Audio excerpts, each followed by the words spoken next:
Good evening, everybody, and welcome back to SimTraX broadcast. And we are here with the National Oval Racing Association on this fine Monday night for the Great American Race of the running of the Daytona 375 here tonight.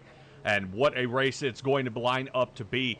We've already been through the Budweiser shootout here. We made it through the Gatorade Daytona duels. That was a great race, 50 laps apiece. We saw how those guys did and where their starting lineup begins here tonight.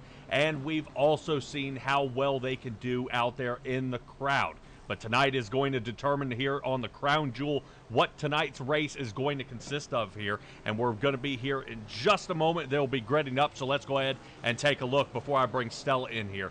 Alrighty, fuel mileage here is going to be a little bit farther than normal. 75% is where these guys are going to end up being on this 150 lap race. Now, keep in mind, during that 150 laps here that we're going to be seeing, they're going to have an unlimited set of tires. This, of course, being fixed setups, no fast repairs. And really, I'm more curious with that 85-degree track temperature. Gen 4 cars, this should be fantastic out here because I think these guys are going to have a lot of speed. Now, they did a lot of what we could say learning curve out there that we saw at the duels, that these guys are unable to draft and push as much as they were.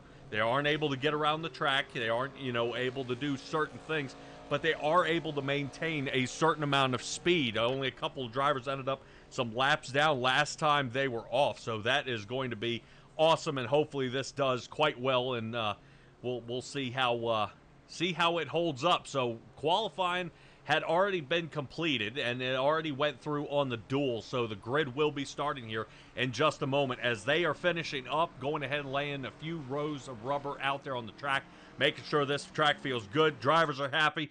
Officials are happy. We're going to start gridding here in just a moment. But as we wait here at Daytona International Speedway, this 2-mile track being kind of tricky out there. Everybody wants to come away with a win, and it's a heck of a way to start off the season. You're able to come out here, definitely set a precedent out there for your team and the owners of the teams out there to find out how you're going to continue this season. Are you going to have a good run when we get to Rockingham? Is Atlanta going to be an uphill climb, and are you already going to be starting backwards in the points? Now, Stella joining alongside me here tonight. This should be really a great race to kind of ramp up to see. We'll be visiting Daytona later on here in the season, but this is the one that everybody counts. This has got to be the one you want to win. Oh, without a doubt. I mean, this is the opener. This is where points start. This is where the rubber meets the road, literally and figuratively. And we are going to see everybody. I mean, we have a huge field out here tonight. I'm looking at least 34 drivers, maybe 35. It's going to be a good night.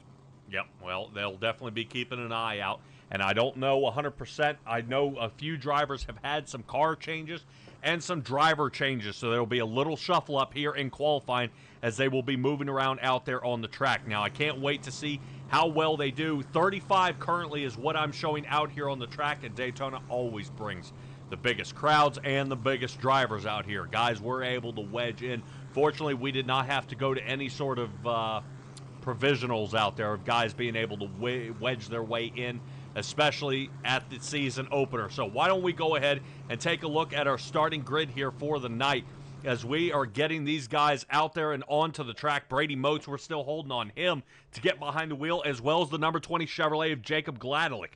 Those are two drivers right now starting in row 3 and 4. I sure hope they are able to get in that car, or they're going to be starting on the back foot here as the pace car is about to be taking off. Now, Stella, this track has been banked very, very well, but we roll it back to the legacy style. We are not going to be on the nice, smooth one everyone is so used to, especially when they get out there in the next-gen cars, or they shuffle around out there, especially in the trucks or anything like that. They're used to riding on a pretty smooth surface, but here it's going to be pretty treacherous out there. A lot of guys side by side. We've seen some 3-wide racing. It lasted long in some areas, and you can tell which ones had not driven 3-wide before because it ended up causing a huge pileup. Now, I would say the last lap of this race is going to be a nail biter all the way until the end, and I would recommend seeing these drivers, look how they're angled here at Daytona. The banking of this track is needed. These guys are going to be trying to hang on for dear life as they try to get around this track unscathed and hopefully to the end. Yeah, I will. I will be impressed if they get through unscathed. Some of them like to test out the wall. Some of them like to test out down on the bottom of that paint. Both of them ill-advised. It's 31-degree turns on this track. Your tri-oval is at 18 degrees. Backstretch finally gives you a little bit of horizontal action, but don't take it for granted. If we go 3 wide, it's going to be interesting. All righty, well, we'll go ahead and take a look at our drivers that are going to be getting this one started off here. Let's get to that starting grid. All righty, Nicholas Pressey and Al Likens. You saw how well they did at the Gatorade Duels. They're going to be starting on row number 1. Row number 2 starts with Cody Smith sitting third. Dalton Tucker is fourth. That moves us with Justin Bland sitting in that number 5 spot next to Brady Moats. Moats looking like he did not get behind the wheel in time. That's going to knock him down 29 positions. So way back in the back is where he is going to start. Moving on to 7th position of Jacob Gladelick and Blake Hoppy. Looking to see, I believe, Hoppy as well, another driver, might be getting an EOL here at the beginning of this race. Right now I'm showing that 31 all the way here in the back, so he's going to be in a world of hurt as he's going to have to fight his way back to the front. Moving on to Ed Adams, who's been here in this league for quite some time, returning back, sitting 9th, next to Brian Jones, who, yes, oddly enough, that gentleman right there is racing inside of a hotel room right now. Great job, and we'll hope for the best for him as he'll have a top 10 start. Moving on to Daryl Johnson, who is starting in 11th, moving through with Dustin Kleba. Now, Kleba, after having his daughter, was on a 6-month hiatus, returning back to the track. Great job. Let's see how row number 7 goes with Josh Conover to the inside. You'll notice him out there, and everybody's favorite number 8 machine, Dale Earnhardt Jr. looking to see how he does, but he'll be on the inside of Jacob Lee. Right now I see BPay at 27 out there in the chat rooting on Jacob Lee. Moving on to Nick Geilis sitting 15th. Vincent Arthur, obviously you know him out there. He'll be in the Rainbow Warrior machine in the 24 Chevrolet. He'll be starting out there in the 16th spot. Dylan Picklesheimer and Nathan Warner will be starting in row number 9. Row number 10 is going to be Jake Christenberry and Cody Reeder. Reeder looking to find the rest of his teammates of Kleba up front. He's got a ways to go to find him. Kevin Baumler and James Hudson moving on to the Spencer Burton 23rd, and Eric Essary will be starting in the 24th position. Stella looking pretty solid here so far from all the fast drivers. Moving on to the final rows here with Matthew George, Mike Moultrie sitting in the final few. That brings us to Joey Stats, Blade Timmons, Sam Taylor, Dylan Banks looks very far back he's going to go. Tay McDonald, Tyler DeTalon. I see already Dad's out there. John's rooting on Tyler. So let's see if we can hold on. Colin Madonna, Brandon Dunford, and Frank Ranger will be starting in the 35th position. Now, a couple of those EOLs, it's going to be pretty tough here from the back. Hoppy, Warner, Timmons, and Moats looking like an EOL to start this race. They're going to be getting going here in just a moment. Nicholas Pressey and Al Likens. Pace car is off. Green flag is out, and we are kicking off the Great American Race here at Daytona.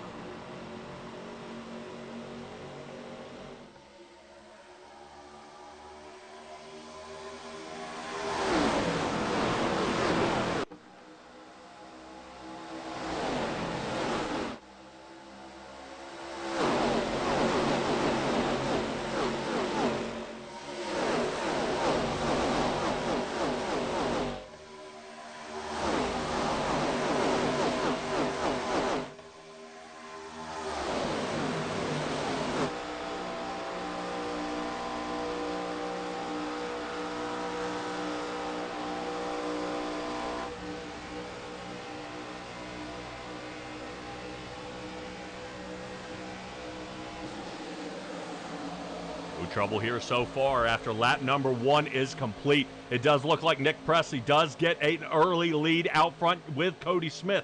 Al Likens drops down to the 3rd position, still holding on that outside line in the number 77 machine. As we get a little bit closer with a better view, notice the 42 of Dalton Tucker. Now, these guys had worked very well together during the Gatorade duels out there, but it is going to be a tough race here tonight. I would say everybody wanting to start shifting, get up front early, but I got to say, 150 laps here at Daytona. That is going to take quite a while to see if they can move up to the front. Right now, Tyler DeTalent already causing problems out there in the chat from what Cody Hyde is saying, so let's see if that is going to cause any problems out there on the track.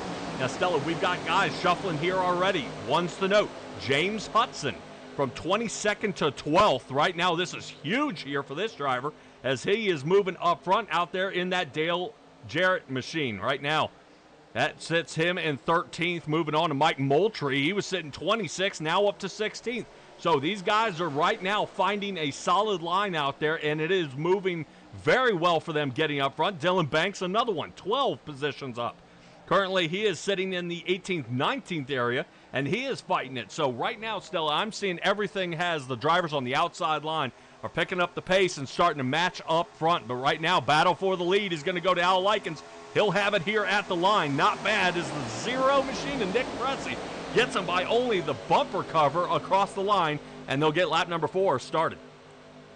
Yeah, they are tucking in nicely here. They are not pushing, being too aggressive in those first 5 laps like sometimes we see. This bodes well. Yep. My big one I want to circle here is going to be that number 42 machine and the Jamie McMurray car of Dalton Tucker, who's currently running out there, trying to see how the Haviland machine does here on the outside. He is pushing when he needs to on the straightaways, and you got to give him that, not really pressing the issue around the turns. You'll see that. Whoa! See that right there by Cody Smith in the 22, who gives a shove to the 0 there of Nick Pressey. Now, Nick Pressey out there currently running in the Ward Burton car, who is out front. It should be in that 0 car. Yep, and the net 0 car, and that's exactly who we're looking for, which, oddly enough, Ward Burton ended up actually driving the 22 machine much later on.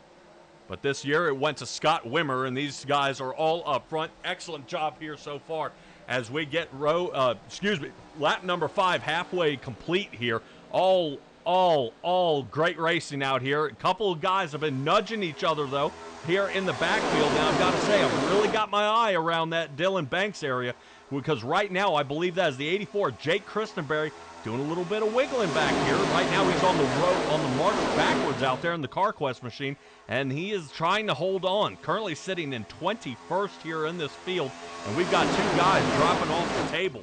I believe it is Brady Moats, who will way off, could be off by about a lap here. I think we find him all the way entering into turn number 3, and a couple more guys. Right now, Nathan Warner and Frank Ranger, these guys are way off pace here. And you do not want to lose the draft, so hopefully these 2 can work together and fight their way back up to the front. Yeah, like you say, let's see if they can find at least a tail out here to grab onto, because that Tiger is leaving them in the dust. Yeah, we've got a bunch of people that are moving up, but we have a few that are still dropping off. There's no other way to put it. I like the fact that our top 5 are still right where they started. They're holding on to their own. Actually, everybody in the top 10 is up at this moment. But Blake Hoppy is now making a few inroads. He's trying to work his way back up on that initial missed grid, and he's up to 25th now. We hop on top here of Spencer Burton's number 6 car. I would say Mark Martin would kind of hang his head from his original starting position here tonight of 23rd is where Spencer Burton started, trying to work his way up to the front, and I would say slowly but surely he's kind of following along there with Dylan Picklesheimer, who's in the all-known Midnight machine there of Rusty Wallace. So you notice the Miller Lite number 2 out there. He is, unfortunately, falling backwards as well. Right now he's dropping down to 19th on the inside line. So you notice how these drivers are bumping and banging all over the track out here, and it's not just it's not the driver, it's actually the car and the track. They're trying desperately to hold on here, staying pretty 2 solid 2 lines out here, still double wide here on the track. I would say, Stella, seeing what we saw from the duels, what we really got to circle here is pit stops. A lot of guys lost the draft, were not able to catch up. I would say the best thing you can do is try to pit as a group, come in as a group, get out as a group. You do not want to get stuck out there by yourself, as guys are going to get past and definitely have a hard time tonight recovering, seeing how far this race is going to go. Yeah, by no means do you want to be that sole survivor out there.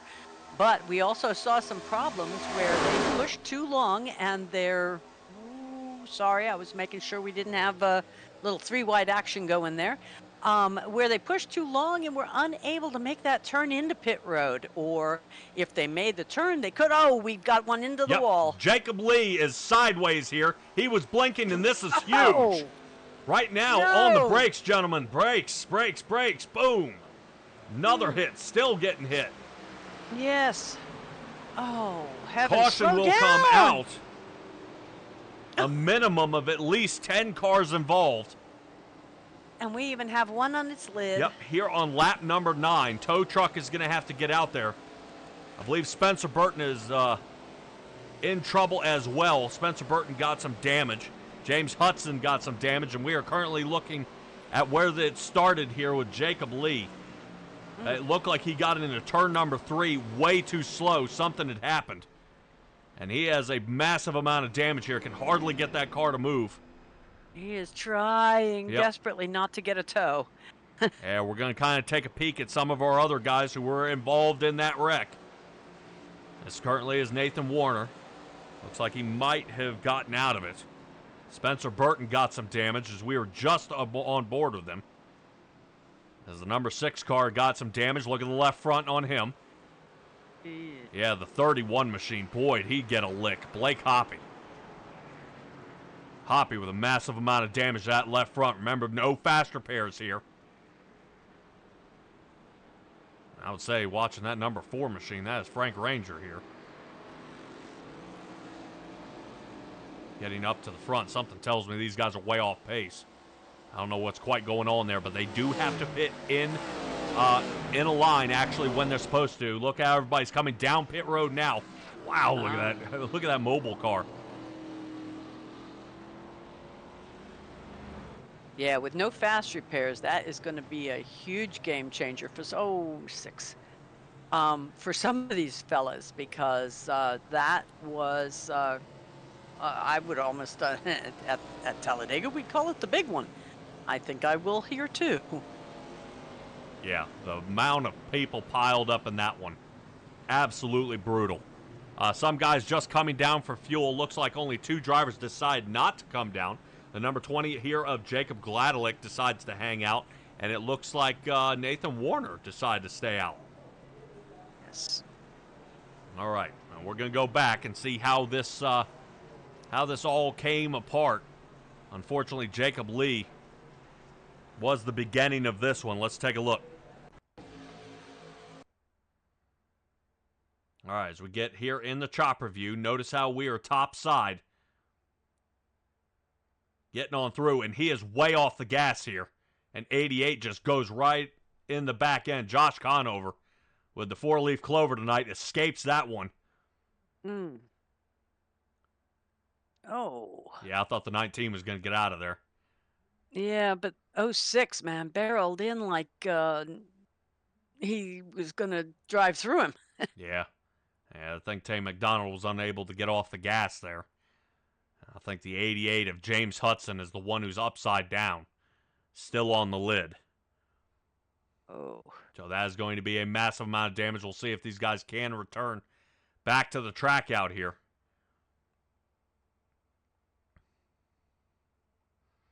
As the woes continue, let's see if we can see it again. But this is full speed. Watch how Jacob Lee, watch. Boom, like he let off the gas entirely. And the 88 was not expecting him to come to a stop.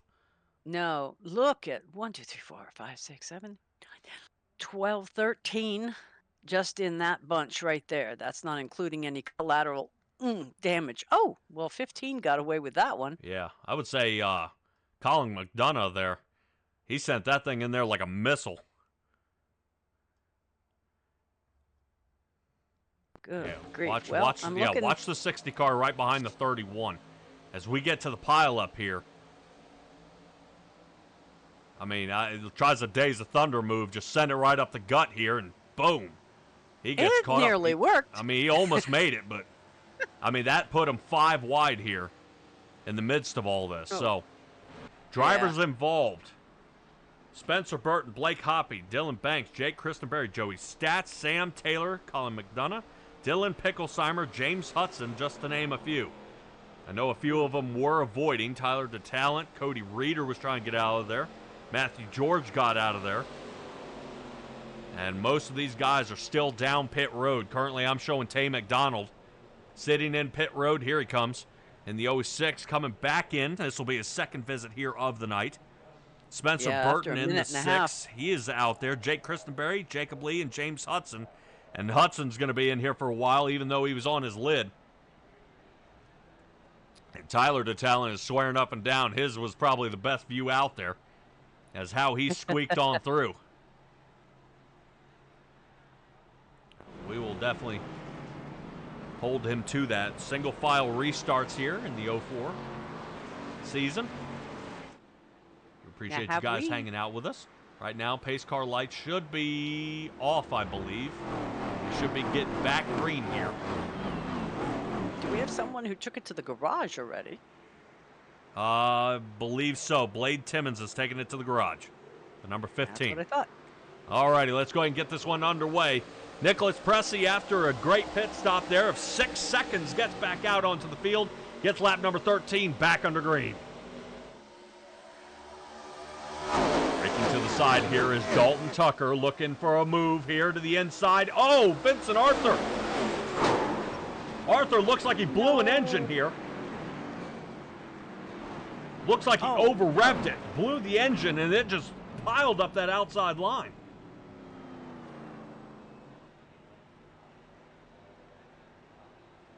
Yep, that's a tow.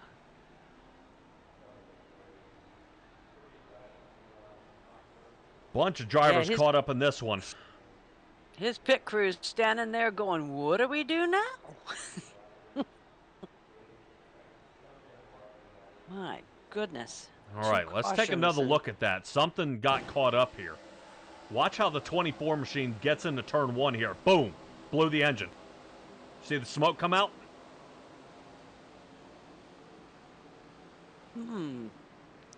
Yeah, I'm wondering if he missed a shift. And it would do that? Yes. It'll miss a shift. He'll tack it out and then kind of smack it off the rev limiter. Watch here. See it? Oh, poof, poof, poof. Yes. Oh, wow. Yeah. And the problem is these guys have no idea because, okay, let me see if we can find something of Mike Moultrie and kind of get an idea of what this guy sees. And that's why you see him kind of rear end him here. Watch. Oh, he couldn't help it. It just, he was there. Oh, he sees boom, boom, boom. And he has no idea. Boom. Yep. You have no idea that the 24 has even come to a stop. So hopefully Moultrie's night is not over here.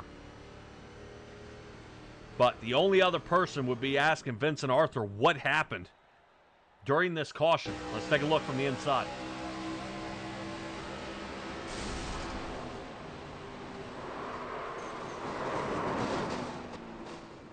Yeah, notice the engine's off. See the RPM gauge? It is. I had to orient myself real quick because it's upside down. Yes. They put it upside down because most drivers cannot see the top of their meter where the steering wheel sits. So that you want to see where your RPMs are down at the bottom. Aha. All right. So I'm trying to see that while that needle's down at the bottom. Boom. Right there. Yep. Yeah, he blows the engine. Wow. And unfortunately takes out two other guys' nights here. That does get Moultrie in some trouble. And I believe the 21 was involved as well of Ed Adams. He's going to end up with some damage. And so early into this race here, Stella. Boy. Yeah, I've seen them blow engines when they draft for too long, overheating. But this is the first time I've seen a car blow its engine from missing a shift. Yeah.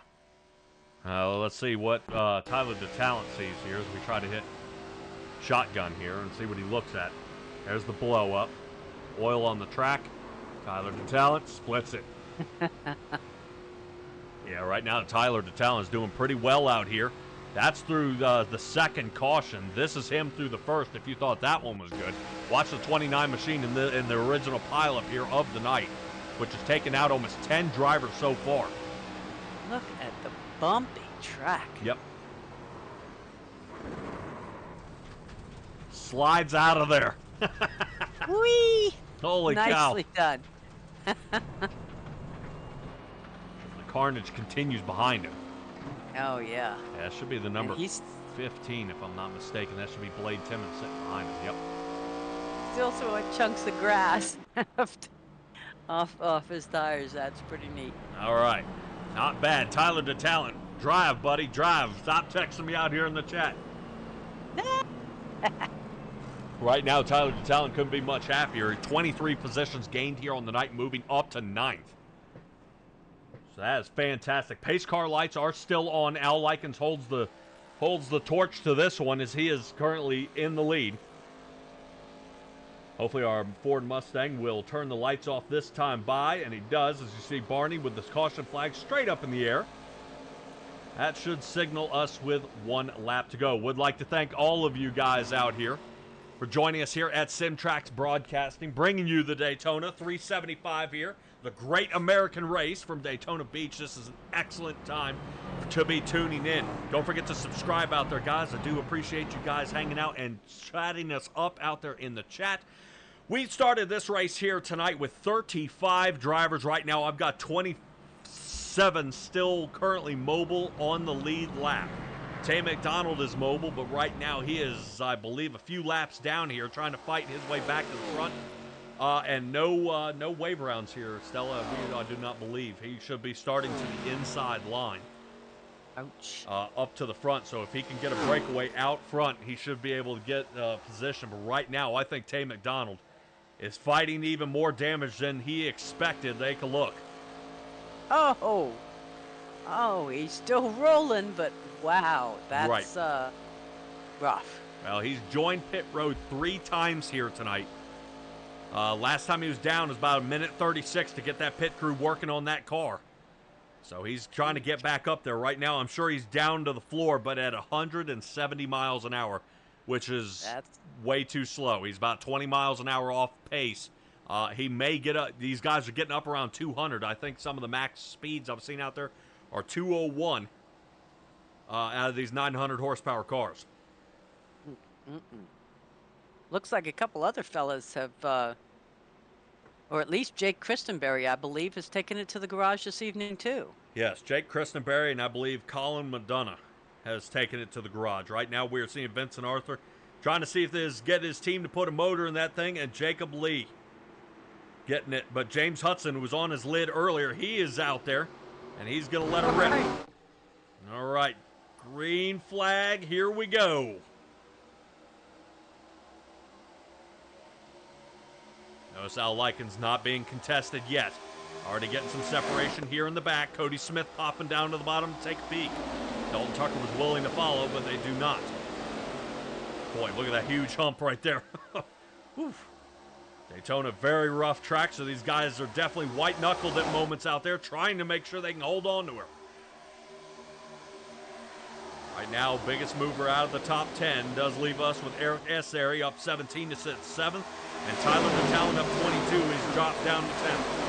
We'll see if he can open up this gap here as he decides to stay there on the outside. Currently in that 29 machine that was this year was run by Kevin Harvick. And I believe for quite some time after that. Lap number 18 underway. Stella, we are getting off to a little bit of a slow start here. Duel number 1 last week went green flag to flag. It did. And most of the guys who were involved in the Gatorade duel, the second one, are actually the ones that are involved in this, the cautions that we're seeing here tonight. Yeah, duel number 2, we did have one caution closer to the end of that race, but that was, those were 50-lap races. We haven't made it to 20 yet. Right. But we also had 3 pile-ups before we got to the line on the final lap. One fella you haven't talked about tonight is number 17, Brandon Dunford. He is up 24 currently, sitting in 10th. That's a pretty impressive move. Well, I haven't mentioned the 17 yet because I wasn't sure if it was a fluke what we were seeing. During practice, before this race started, Brandon Dunford was actually the fastest driver on the track. He was laying down some serious speed out there, and I wasn't sure if maybe he got a good grasp, pick a good line, was able to saw his way up the front. Right now, he's definitely hanging in there in that number 17 car. So Matt Kenseth would definitely keep his head up. Pretty happy to see that DeWalt machine charging toward the front here as he is continuing to play around on the outside of the top 10 here. That Darrell Johnson now holds that spot sitting there in the 38. Boy, now, Johnson watching Tyler DeTalent go down there and almost scrub his right front fender. That was close. Scary. We missing a Chris Heights tonight. Yes. Okay, because he normally drives the 17, doesn't he?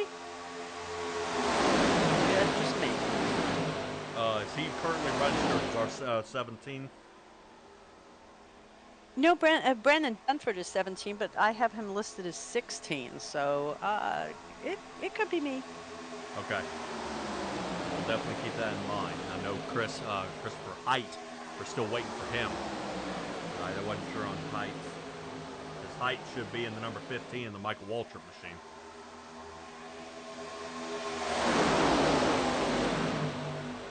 So, definitely keep that in mind. Notice how Brian Jones from the hotel room has the lead. Great job here.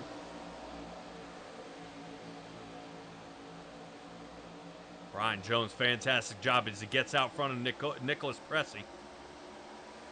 Al Likens, Cody Smith, and Justin Bland sitting right behind him as they tear out at turn number 4.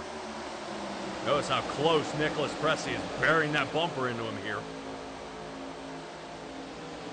I'll tell you what, Nicholas Pressey might want to take a few cues on how to draft there instead of watching a Knicks game. Hopefully he's able to not turn somebody around down here.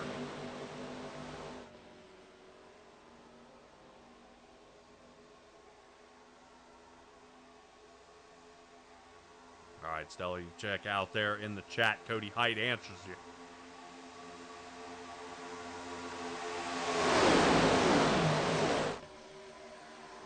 Thank you so much, because I'm sitting here looking at all my notes and trying to figure out where I messed up. No, that's all right.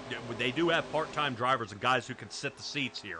So what would have ended up happening is they send Dunford all the way to the back with an EOL with a driver change. Okay. And that is what you're seeing now, is him currently marching up to the front. As he's down to 14th now. 21 machine to Ed Adams behind him. Remember, Adams was in some trouble earlier. And notice the damage on the right front. See how we can see that right front tire? Oh, sure can. Yep, I was looking at the headlight patches and going, he's got a squinky eye. Hopefully, we'll be able to see Ed Adams get back into pit road there, and he'll be able to go ahead and have his team pull that right front fender out. But it's going to be quite some time before they come back down in the pit unless we have another caution. Yeah, but he only has come down once so far, and only for 17, almost 18 seconds. So I'm not sure he had any damage taken care of. No, he originally came down on the original lap number 10 pit stop. Lap number 14 is what ended up catching us off guard there when Vincent Arthur blew the engine. So he did not return back down to pit road for lap 14. Ah. Yep. All right, taking a look back out there in the chat. Douglas Ross, hey, man. How's it going? Hopefully your firefighting days are still continuing out there. We are here with the Daytona 375 on the National Oval Racing Association. And yes, we are in the Gen 4 cars, 900 horsepower Arnold cars, letting a rip out here at Daytona. This is a great kickoff here to the beginning of a wonderful season. I think a lot of familiar names you guys have seen. Numbers are changing, paint scheme changes, but still the same great driver behind the wheel. This kind of car really tests the driver. No longer, everyone calls this the driver's car, because no longer is it basing it off of, did iRacing do next gens right? No, this one requires a lot of driver input to drive. There's a lot of power underneath the hood.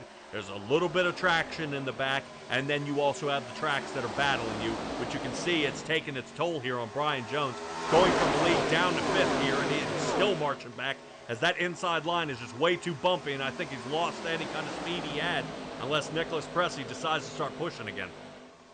Yeah, I was going to say, you want to give the viewers an idea of just how bumpy this track is. Do an in-cockpit view as they get ready to go around that corner, because it just rattles your teeth. Yep, this is Tyler DeTalon off the front nose here.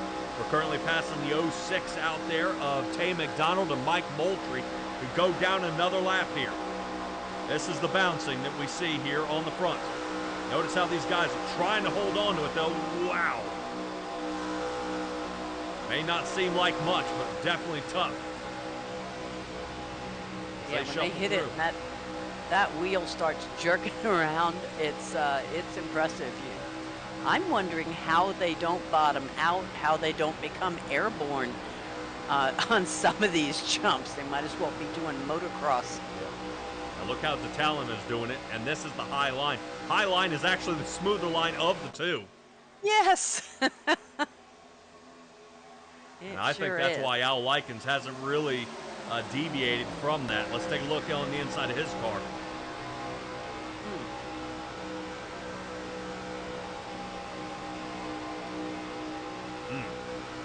Bump, we're coming right out of that turn as that turn starts to open up. Very, very difficult. Looks like we're going to get a good stretch of green flag laps here, and I'm sure everybody's pretty happy about that. Lap number 20 underway. And we are coming up on a lap to traffic car, so let's see if they radio up, let them know where to go, or if it's going to cause Highline or Lowline some trouble. Yep, well, I'm taking a look. This is James Hudson, the poor gentleman who ended up flipping on his lid earlier in the race. Right now, he's currently doing 175 miles an hour while everybody else is barreling at 201, catching up. Yeah. And I'll tell you what, even when you're in this position, I've been in an early caution before. When you are in this position in the car, this is absolutely disheartening right here. It's how you keep your head up and how you keep your sponsors happy when they're passing you. And you just want to get back into the race. Man, and flying by like they've got wings. Yep. Right now, he's going to want to try to snug in behind that number 4 as soon as he can. Whoa. Maybe not too soon. Frank Ranger getting a little out of shape there. As the 88 machine is going to lose the draft. That's how fast you got to keep up. All right. You take a look. Remember I said earlier if they wanted to make sure they give Brian Jones a push. Looks like Jones does get marched out there. Pressey is now going to give Al Likens a shove. Now, good little update. Al Likens is racing on new equipment out here in the rig. And especially from what he was doing over at the Racing Revolution. Most of the time you'd see that poor guy had to get a decent pit stop time or a decent pit window to get out there and be a contender. Yeah, be competitive. I mean, the poor guy, he'd end up 4 or 5 laps down just because of getting in an accident or something weird out there. But, you know, not bad here for Al Likens in the lead now. And now I hear he's a force to be reckoned with. So definitely he'll keep that in mind. I heard you puckering up a little bit to the number 9, and Dustin Kleba, pretty quiet here so far, starting in 12th, has now finally broken into the top 10, chooses the low line. He's going to see if he can get some help out there. But man, oh man, right now he's going to tuck up behind the number 45 there, Brian Jones. Yeah, and Sam Taylor, I think, is coming behind. I don't think he's close enough to really push him, but with what's been happening, I don't blame him. Yeah, right now the Casey Kane machine has been clean here all night as the number 9 Dodge continues to charge forward. Right now, Justin Bland out there in the Carl Edwards machine, sitting in that 99. Charging forward. Now, Carl Edwards, he's best known for after his race wins to do a backflip. So we may ask Justin Bland if he gets in the winner's circle here this season and ask him to do a flip. Yeah, the only problem is that he's chosen this car for Jeff Burton. So he gets out of it. He gets a pass. Oh, come on. Nope. I went and checked real quick with his team, and they were saying it'd be Jeff Burton this year. Okay. All right, well, we'll stick to that. I'll let that one slide. You think he's doing it just because he doesn't want to do a flip? I would. All right. Not bad racing here so far. Notice Cody Smith is into the lead. Cody Smith, during the duels, he ended up sending it 3 wide and was not afraid.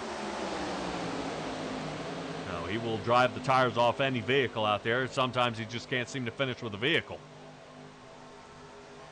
Oh, man. See, that squeeze. You notice how Cody Smith rotates up the track, and that's what got him in trouble last time.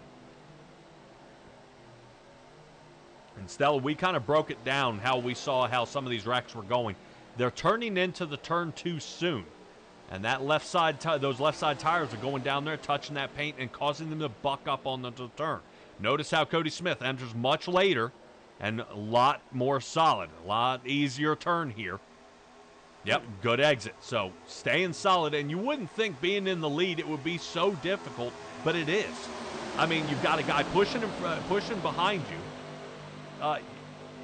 You have so much downforce to the front of this nose, but look how he enters. So, wow.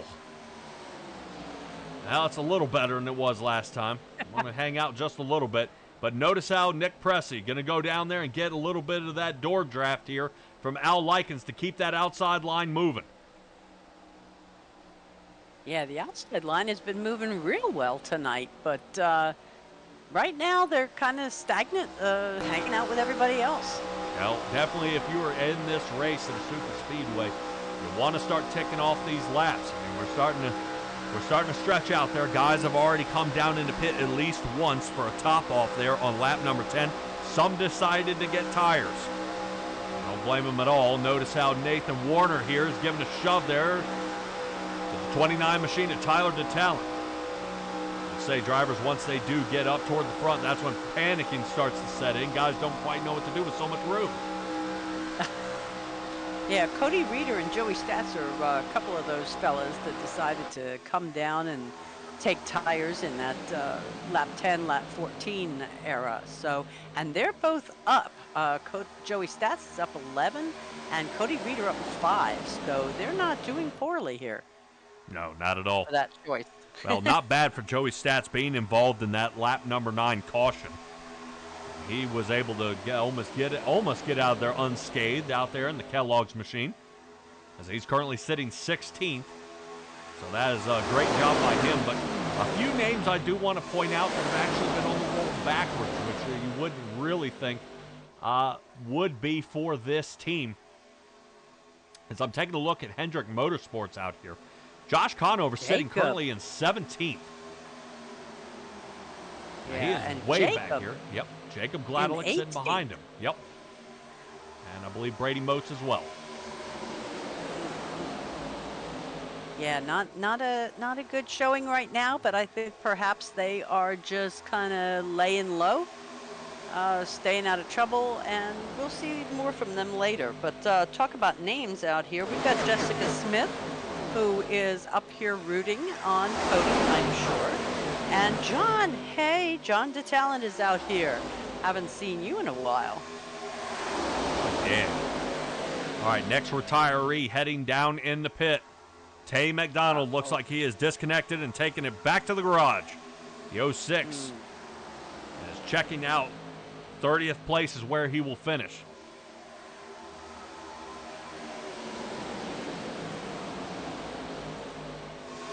Are we getting 3 wide up front here? Yes, we are. Yes. Outside line. I believe led out there by the number 40 of Mike Moultrie. I was wondering if that was lapped cars yes. being on the outside. Okay. Oof. Whoop. Gladelick off the table. Yeah, 40's trying to get there. Moultrie trying to see if he can find some door draft so he can stop getting left here. Might be his opportunity to grab a hold of 4. And lost it. Damage to the left front. Not enough to help him out here. Moultrie going to go ahead and let Dylan Picklesheimer go around him. Picklesheimer's down, I believe, almost 9 laps, I believe. Yeah. Hate to see it here. Cody Smith still leading this one out front. Al Likens is going to make a shot for it down to the bottom. Still too wide all the way back to at least the 14th position. Oh, driver into the wall here. That is Nathan Warner. Warner bounces off the wall. Okay. Now, one thing that these cars are known for is once they make contact with the wall, it quote, hooks them in. And that's what ends up happening is that he can't get off the wall unless you jerk the wheel. And it ends up making a turn there, and you see him pop off and almost get another driver. Fortunately, he doesn't, but Warner, top 10, now 20th. That was quick. Yeah, say it. Try to look at S area out there. Right now, we're running at the Ricky Craven Tide machine there on the outside. I guarantee you, this is a guy who would love to get up to the front. Take a look over. The Iceman. I think that's even a flight suit. So it looks like we get a little Top Gun in there. Nice.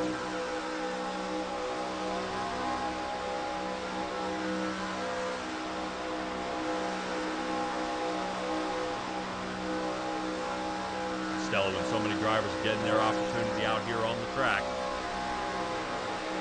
they find themselves with possible lapses of judgment out there. We see guys bobbing around, moving down toward the bottom. Notice how Pressey's doing just that.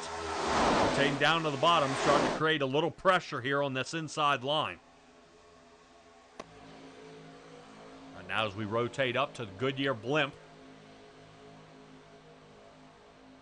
Pressey's showing you this is how you get the lead. Notice how he comes down, gets a little bit of that door draft. And really, it takes a lot of good simulator equipment and tenacity to go down there right next to somebody who's bobbing up and down on the track and trying to hold it to get the door draft to move your way up to the front.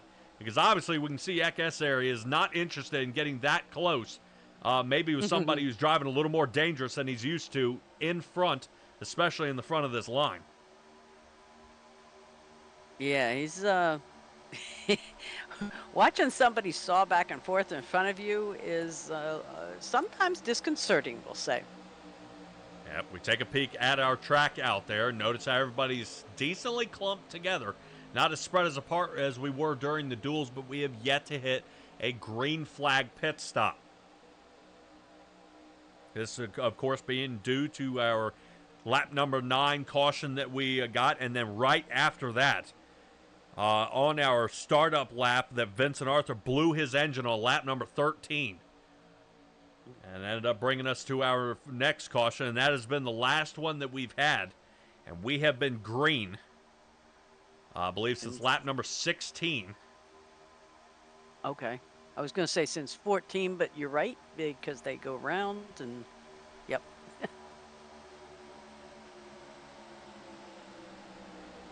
So good racing here so far. Moultrie down 2, Picklesheimer and Hudson down 9. And I believe everybody else has retired for the night. Still waiting to see confirmations on guys who may take it back to the garage. Vincent Arthur may be having a little chat out there with DuPont. He may be having to return back to the track. As a big name they want to make sure they get out there for the sponsors, and Jacob Lee out there in the Valvoline machine. Might be in a little hot water as well, especially having a dismal finish to their night. Both of them combined 36 positions lost on the night, so front-running cars to the back for their finishing run. Tyler DeTalent, though, is our hard charger so far here of the night. Now he's up 25, sitting in 7th. And all of these guys being in Hendrick Motorsports, yeah, that's good news and bad news. Yeah, right now Hendrick Motorsports team is going to be happy about that. That definitely takes the wind right out of your sails out there. Welcome, Clay Roth. Tyler will appreciate your rooting him on.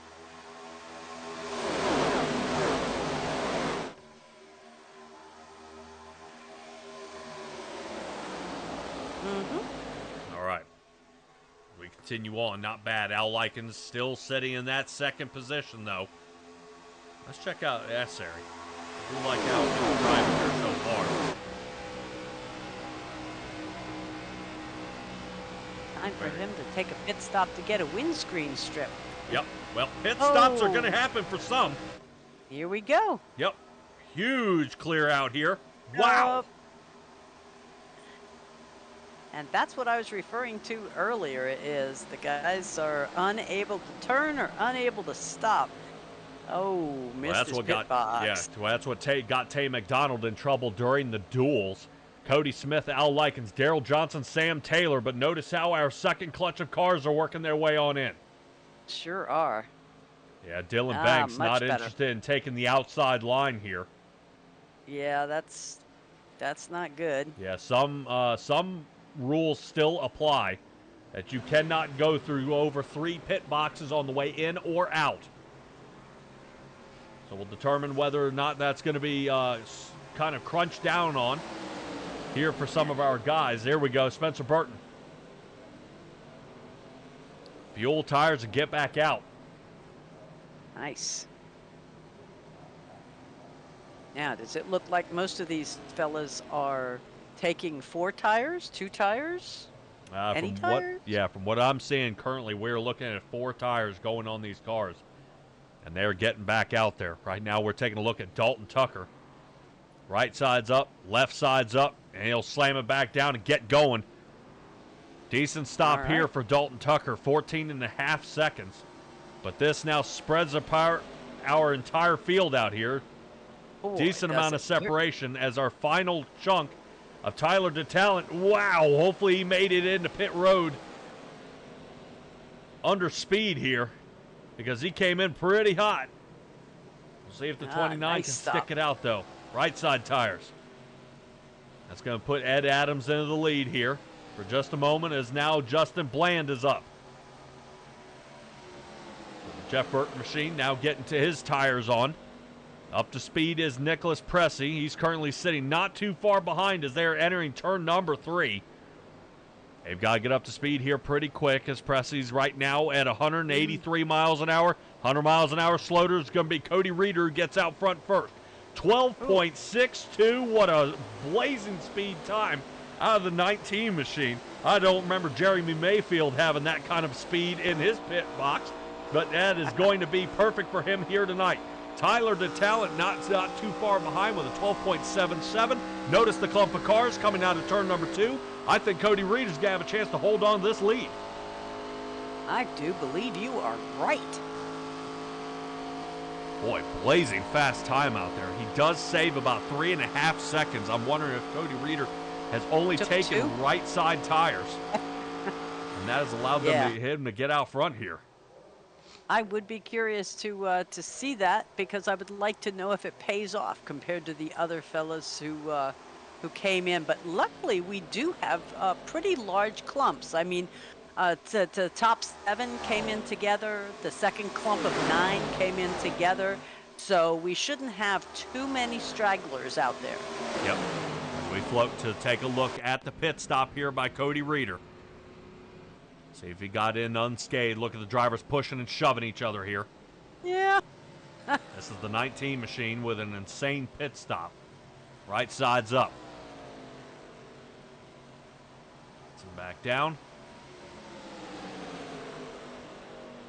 Yep. Right side's only, and back out he goes. Nice. I don't blame him. As right now, he is currently holding third. Tucks in behind Eric Essary on his 23 position gain as he makes it out front here of Nicholas Pressey. Stella, I do want to note, finally coming into the screen, though, is going to be Josh Conover. Conover finally entering back into 8th place as he shoots his way up to the front. Notice he's charging right behind Brian Jones. Looking good. Yeah, like a little bob in there. He's going to change.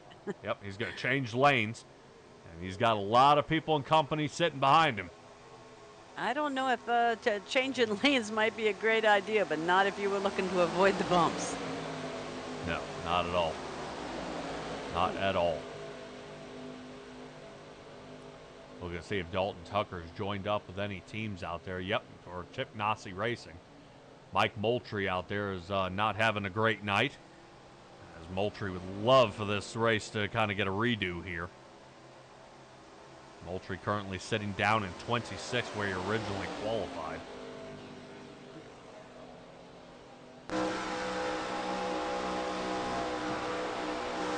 And not bad. Conover now up to third.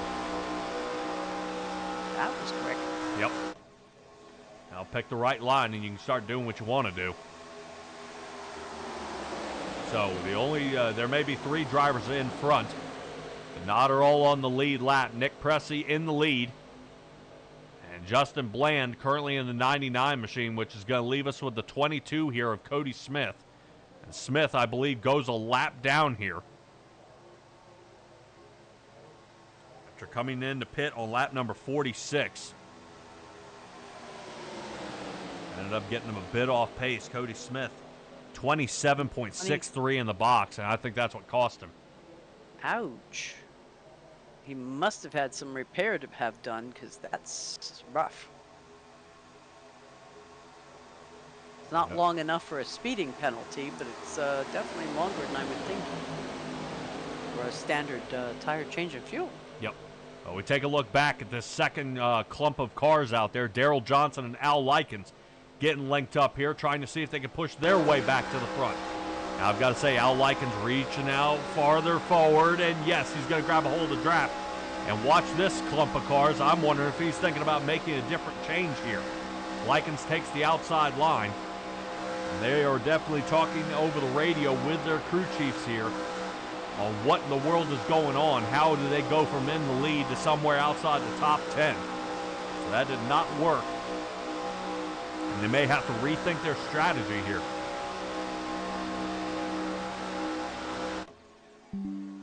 Yeah, I'm looking at the times. That group, Likens, etc., there's not a 12-second pit stop in that bunch.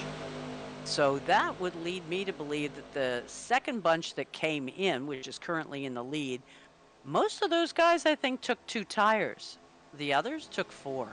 All right. Well, some race teams deciding to save the checkbook out there of their team owner. And others deciding to go ahead and cash out and try to see if they can get a leg up. I would say Tyler DeTalent might have an option here on the outside if he can get behind that Ricky Craven machine and start reeling them in. DeTalent right now currently 0.4 off the lead and now closing. Look at this run he's getting. Huge run. Oh, look out. Spencer Burton radioing up where he's going to be. The number 2 causing some trouble. Wow.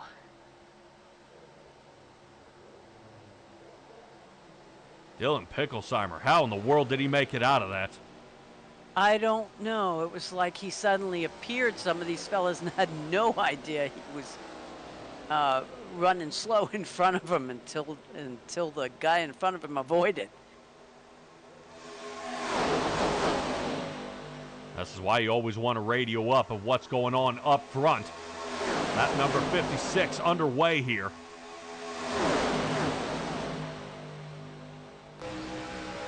Currently sitting along here with Dalton Tucker. Tucker fighting that wheel here on that bottom line. No kidding.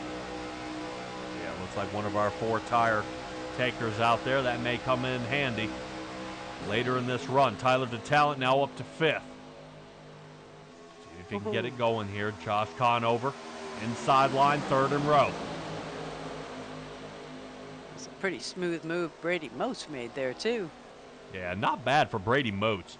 Remember, he did qualify, and he was supposed to start in that 6th position. Gets an EOL penalty, starts from the back. It's only taken him 57 laps to get back where he should have started. 57 laps and some cautions, yeah, to try to see if he can fight his way back up to the front. I've got to say, maintaining is looking really well out here for all of our drivers. We appreciate all you guys out here for joining us here at SimTraX Broadcasting here with the National Oval Racing Association, kicking it off with the Gen 4 Cup Series. This is the Daytona 375 here tonight. We are on lap number 57, coming around turn 3 and 4 to go ahead and complete this lap, hopefully continuing under green.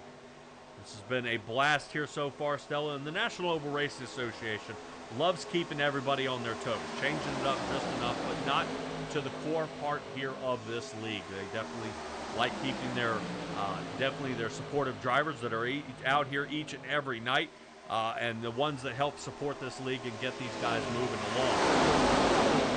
But it's easier said than done. You know, you want things that viewers want to see, which are the Gen 4 cars, but you also want to keep the drivers happy, which is trying to figure out how these points battles and things are going to happen, which with an overwhelming yes, the Gen 4 did come into play. As you guys may have remembered that the NORA series last year was all based on the real-life schedule that they ran in the next-gen cars. So now we rotate it back to 2004, and that is the schedule running here in the Gen 4 cars. And that's exactly what you're seeing. So oddly enough, most of the time you're used to seeing Daytona, and then we move on into Atlanta, and then from there. But actually, we shift to Rockingham next week. And if you think this track is bumpy, Rockingham is like driving off-road. That track is almost impossible. And if we can get 30 drivers on a track like that, that is absolutely insane. That sounds exciting. Rough on them, wonderful for us watching. Absolutely. Right now, as they are ticking off these laps, lap number 60 will be getting started here this time by. Right now, some drivers have remained in their original qualifying spot. Nicholas Cressy, who's currently still holding that #1 spot. I definitely see him being contested here at the end here of the race. Brady Moats, he qualified 6th, started with an EOL, returns back to 6th. And Ed Adams, who's currently still fighting for his 9th position, as I believe Al Likens is contesting him there on the outside line. So seeing if he can shuffle on through. Notice how that 77 machine of Al Likens, not happy about how deep he is here in the field. He wants to fight his way up to the front, get back into the lead, and get some of that fresh air to the nose of that 77. Yeah, right in that mid-pack area is kind of a danger zone as far as our cautions have been tonight. So I don't blame him for wanting to move up and move out. Yep. Right now, a couple of drivers, a driver would love to get back into the front would be Blake Hoppy, currently out there running in the 31 machine. Right now, I'm showing currently Blake Hoppy should be. Is he in the right vehicle here tonight, Stella? He should be in the 31. Okay, I wasn't sure if he was in the 33 of where Kerry Earhart was supposed to be, or Kerry Earnhardt. Oh. Caution. Oh, no. Yeah, shows Al Likens is off track here. Off track with a half a car.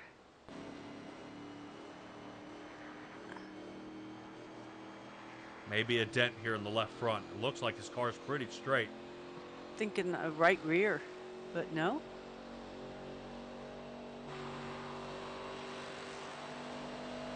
Not currently. That's a left rear. I thought maybe it tagged the wall.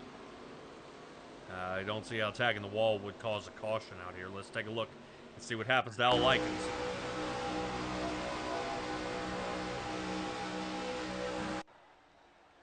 Uh-oh. He disconnected? Did he disconnect and he came back in over here? I hope not. Oh. Let's see if we can take a look over top here. Blink. Oh. Oh. Oh, it's foul. That's foul. All right, let's take a look here and see what happens to Ed Adams. Oh, As Ed. we can obviously see how he gets chewed up here. Did you see the wheels on his car? Look at the 77. Okay. Oh. Yep. So whether we see him or not, he definitely turned down. Wow. I'm amazed that he made one nice little 360 and carried along. Okay. I did not notice the wheel turning at all when we were inside Al Likens right before the blink. No. There was no turning. But there is some damage to that left front. So there is damage. Little crunch in there. You see him pulling out the fender now. There it comes. Yep. They're getting it. They shouldn't have a ton of damage. Should be enough to get fixed here. But if I were him, I would definitely sacrifice as much time as possible to get that car squared away because we knew it was a top 5 car. There we go. Keep pulling.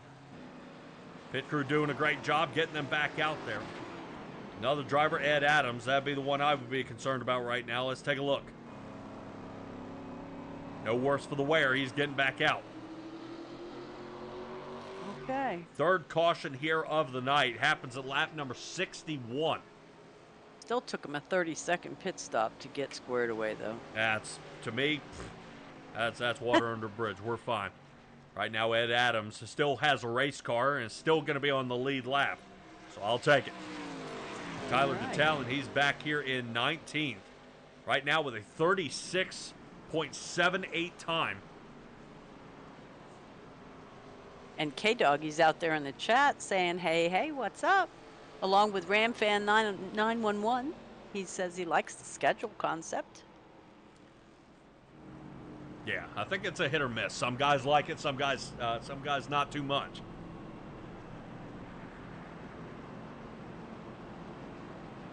We'll see how they do fare and how they continue on. Pace car lights are still on currently. Everybody came down pit road last time by.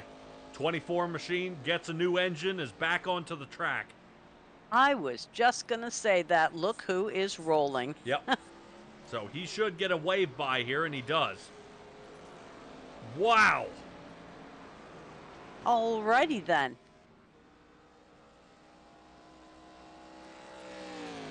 Looks like we got a problem here.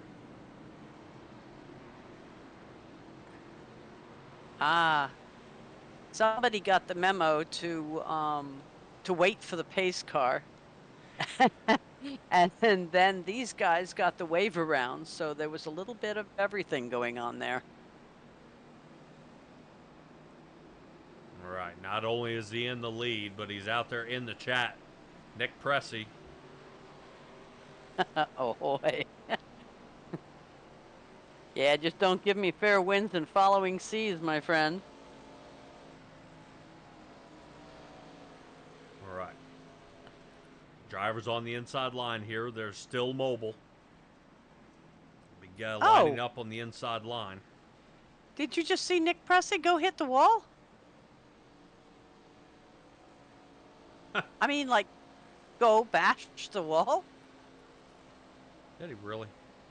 Yeah. Look. Yep. All right, Nick Pressey. No doing more all right, buddy. texting, dude. Yeah, This is why we don't text and drive. Oh. Heavens to mercy. So Spencer Burton currently the only one down pit road, still getting a little work done for the last 9.5 minutes. Yeah. Hate to see that for him. I don't know if he's going to be able to return and be competitive here. Be back at it. Jacob Lee now 52 minutes in the box. Yuck. Yeah. Let's go ahead and get this one back underway.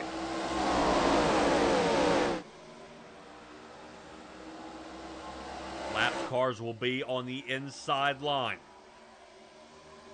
88 machine cannot get going. James Hudson still fighting that car to get it up to speed.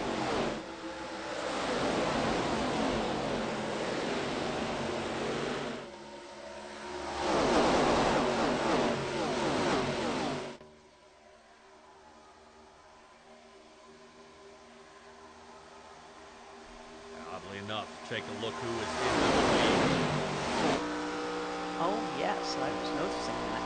Dale Earnhardt Jr.'s car. Josh Conover out in front.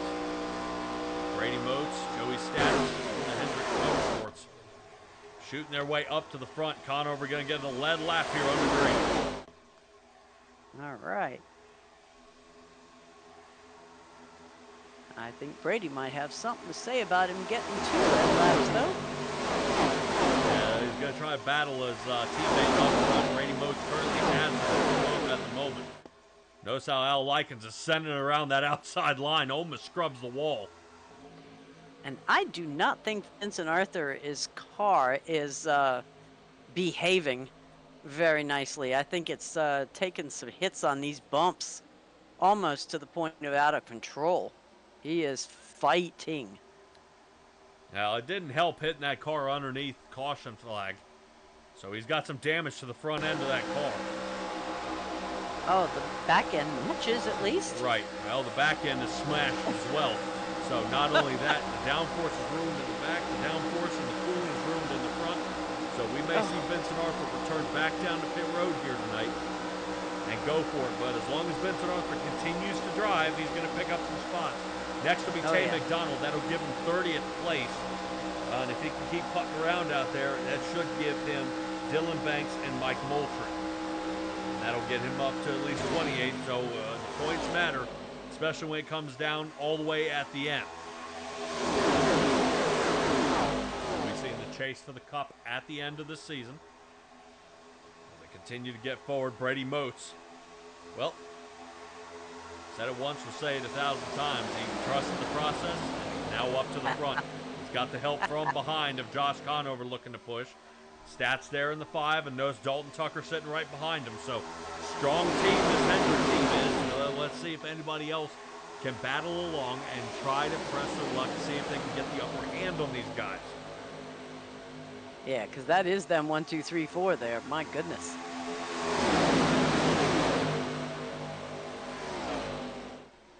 I know you would think some of them will be able to fight back against them. I think Penske would be able to battle back. Richard Childress having a chance at it. Childress currently having Tyler Battalion, Kevin Ballmer, and Blake Coffey. Ballmer and Battalion currently sitting 18th and 19th out there in the field. They've got Ralph with Justin Bland and Essery, Ed Adams, Brandon Dunford. But then again, poor Spencer. Still sitting in the pits 13 minutes. Yeah. Definitely got maimed here earlier in the race. See a couple of drivers. Cody Reeder out there. Take a look here to the inside.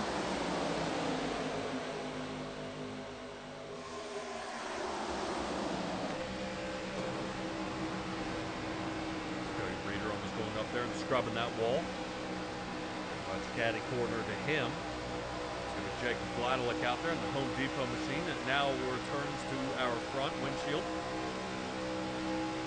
And right behind him on this inside line. 70 laps almost complete here. Almost to the halfway mark. So we have gathered a few cautions here. And I would say that first one hurt the most. Yes. Yes, without a doubt. I mean, we had over a dozen cars in that one. Yeah, everybody trying to keep their head up, though, and maintain a strong race out here tonight as they continue their march forward and trying to tick some of these laps off. But instead of just sitting behind somebody, kind of following along and working their way up to the front and picking good lines, you know, the amount of time that they are out there on the track, just maintaining speed, just ticking these laps off. It's not just putting another lap under your belt, getting another lap complete, and just keeping winding this track down. There's a lot of picking and choosing out here. A lot of strategies having to be played. If we end up getting a green flag pit stop, things are going to have to change out there. They're working on how to get their buddies up to the front. So maybe they can get a 1, 2, 3 finish. But it is extremely hard to do when we come down to the final 2 laps. That every team is going to be aiming for that #1 spot because the winner's purse is huge this year and coming out with a little extra at the end, including the bragging rights. This being an interesting shuffle up here of how guys are going to fight their way back up to the front.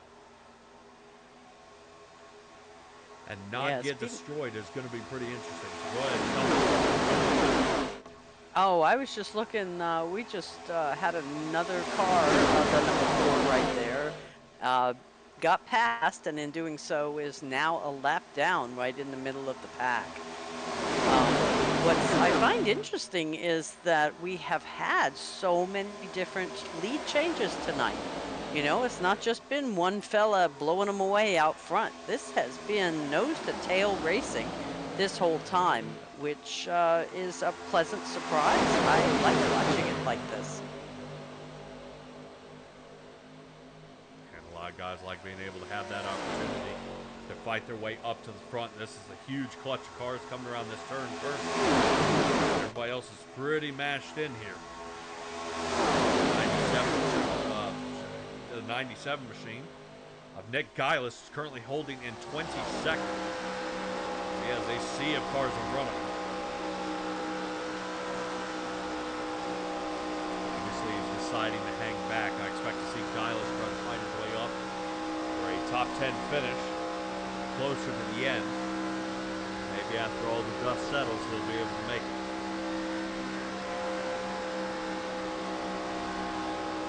Yeah, well, there may be a dust up coming soon because I see some lap traffic. Looks like they're going to be taking the low line. Okay.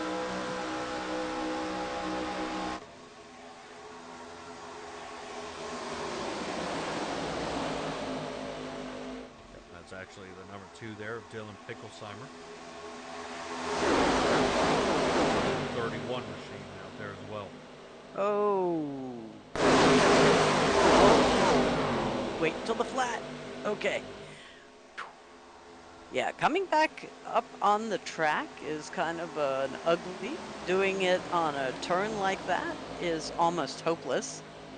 But it looks like he finally managed to get in there. He's going to have to really pedal to the metal to get back to the pack. But no harm, no foul, and no caution. All right, that gives us the halfway point here of this race.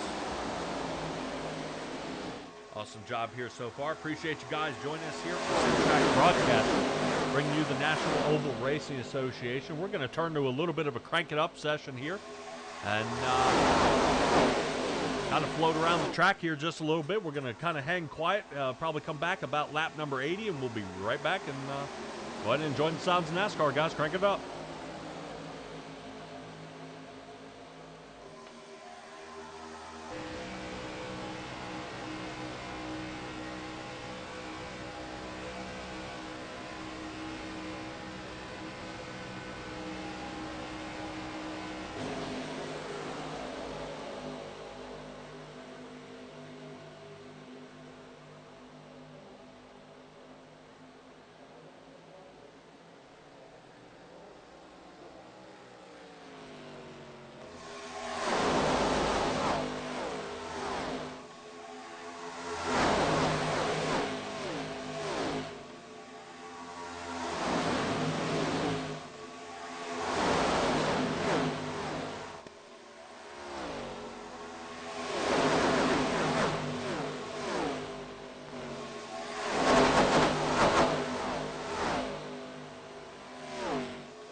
buddy. Appreciate you hanging in there.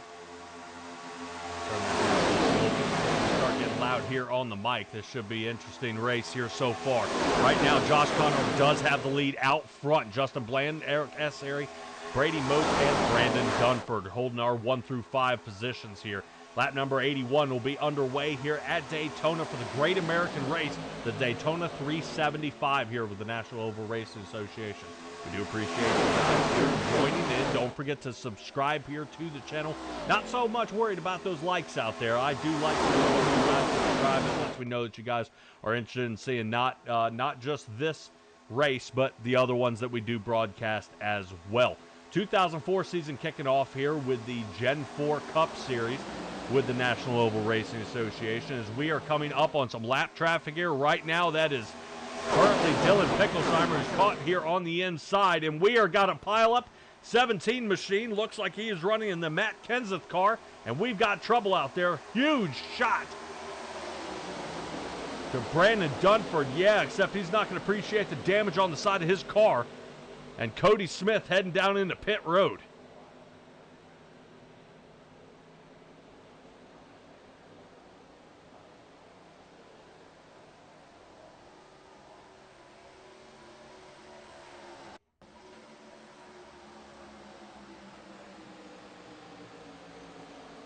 Yeah, 22 machine going ahead and checking in as normal.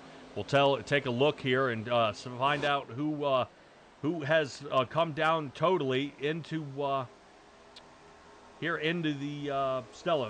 Where are they? Did they end up wrecking the person we're looking for? Okay. Yep. Okay, go ahead and bring him. And I believe you can go ahead and kind of have a conversation with him and see what happened out there on the track.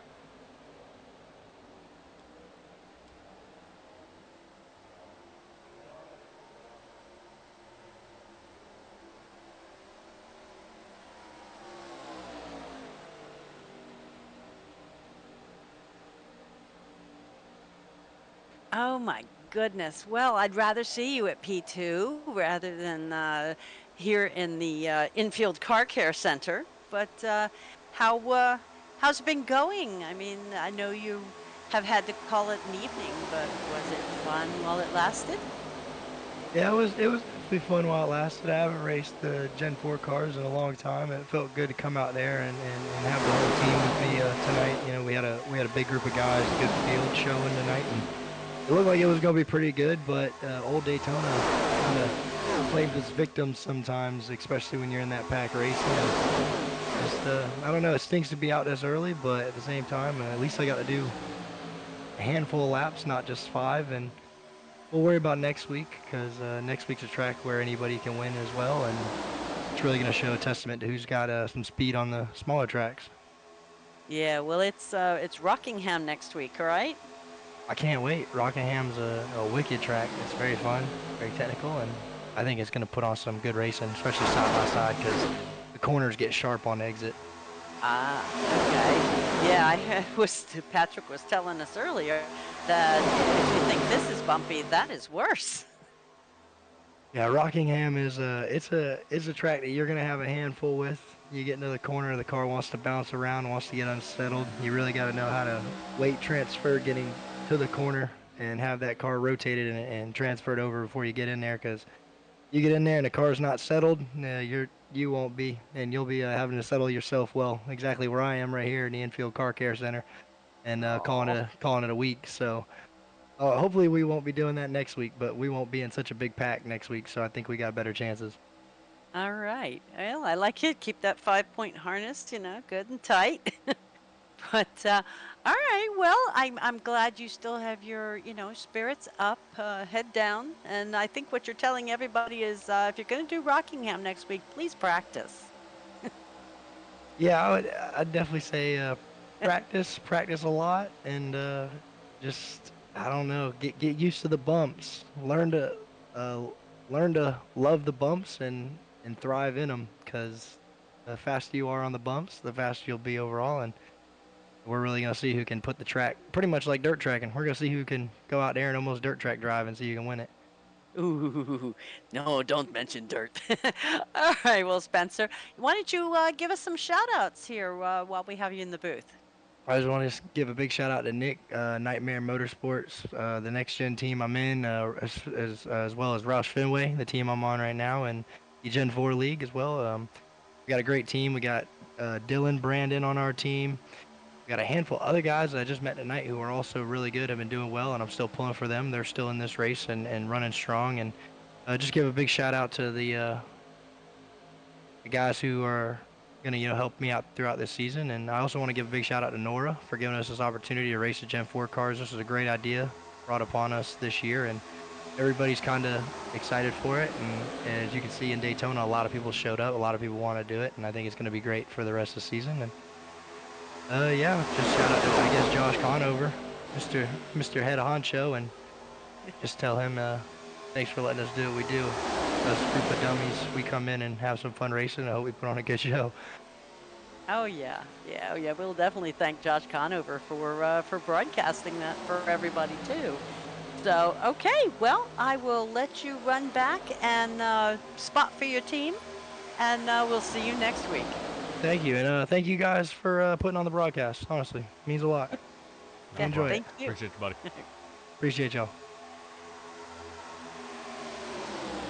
Stella, right now, that is Spencer Burton out there, unfortunately having to check out on the field, as he only made it about 54 laps in this one, which is hard to do, especially at Daytona. We do have at least 21 drivers still here on the lead lap. Brandon Dunford just barely hanging on, though, as he is charging up to the front. Right now he is about, I'm checking my stopwatch, about 21 seconds is the gap. Remember, the 17 did get into the wall there when there was some questionable moves that happened right about midfield when we were crossing it up with some lap traffic.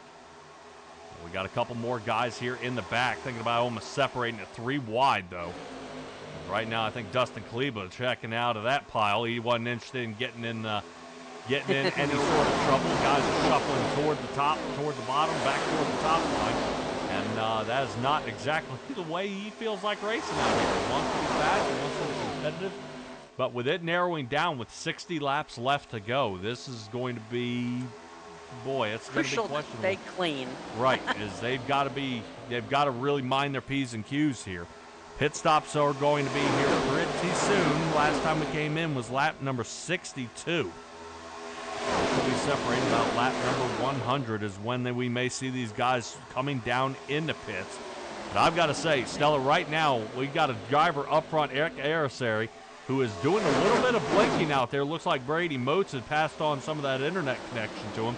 And Nick Pressey is actually up there trying to door draft a car that's blinking. Yeah, let's not. But I noticed while we were in interview, he was doing a little pushing there, like if we were in the regular cup car. Nice square front, but get it done, and no farm, no foul, it looks like. Yep, notice how they get around the lap car, Vincent Arthur. Arthur trying to hold on to that car as he is bouncing all over the track. There's Joey Stats, a little smoke off the wall, more contact with the wall. 97 machine and Nick Geilis gets caught up here. Hold on to it. Ton of damage to the 97. Gets the rear end of his car picked up off the ground. Wow. But held it and didn't cause anybody else. There we go. Catch with these guys. Pedal to the metal.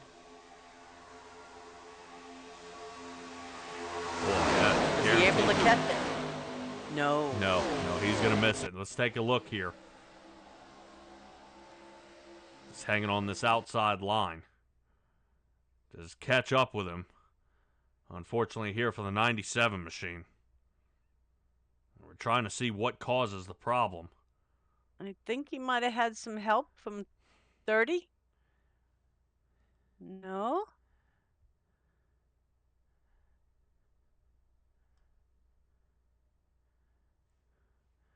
It'd been nice if we had something a little more than that. All right, this is where he's getting toward the outside line here. Daryl Johnson rotating up in the 38. 04 is starting to slow down because he's bucking around.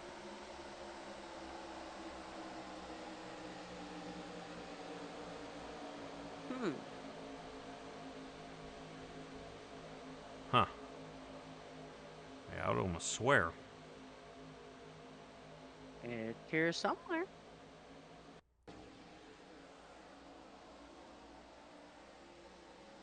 Okay, so we know it was right before that.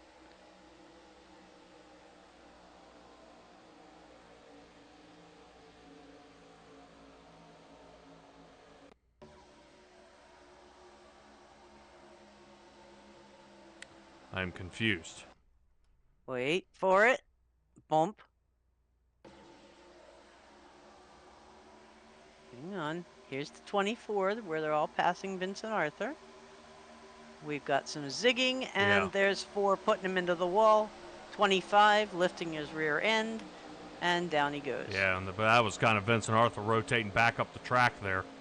And that's what crushed everybody up in one corner.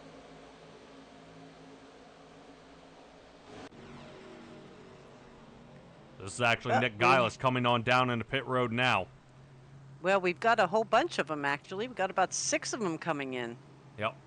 Dalton Tucker, Brady Moats, Conover, Gillis, Stats, and George. Yes. If I'm not mistaken, that should be just about everybody from Hendrick Motorsports. Well, that's somebody we haven't talked to about all night, Matthew George. Yeah, being pretty quiet out there. I've got to say Matthew George was running a heck of a race even during the duels. And he is seeing if he can fight his way back up to the front.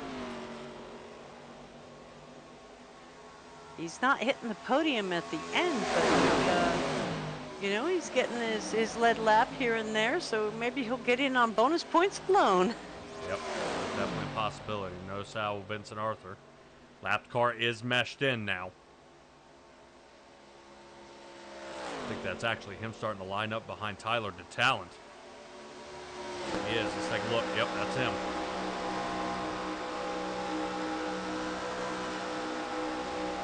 He's still all bunched up. Yep. Down pit road. This is the big one. Oh, yeah. I would almost say here, Stella, taking a look out there. Oh, Jacob Gladelick. Forgot he was not the pace car tonight. Yeah. Left out alone. Nick Pressey. Pressey catching up to this pile up front. Trying to hold on to the draft. Because right now everyone has left him in the dust. That's actually him snugging up behind Joey Stats. Dalton Tucker, Josh Conover, Brady Moats sitting in this clump of 4 as Pressey's coming on in. I'm kind of curious to see if Cody Reeder and Brian Jones do also. Yes, they do.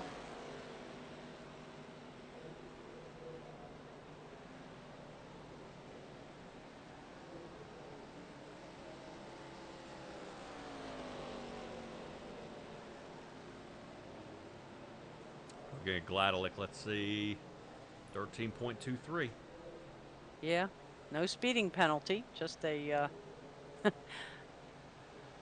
a creative entry. Yep. Yeah, if you thought that was bad enough, it's now separating the field pretty good now. By trying to figure out where they are. We saw Pressey come down into pits. And he is scrambling to get up to speed.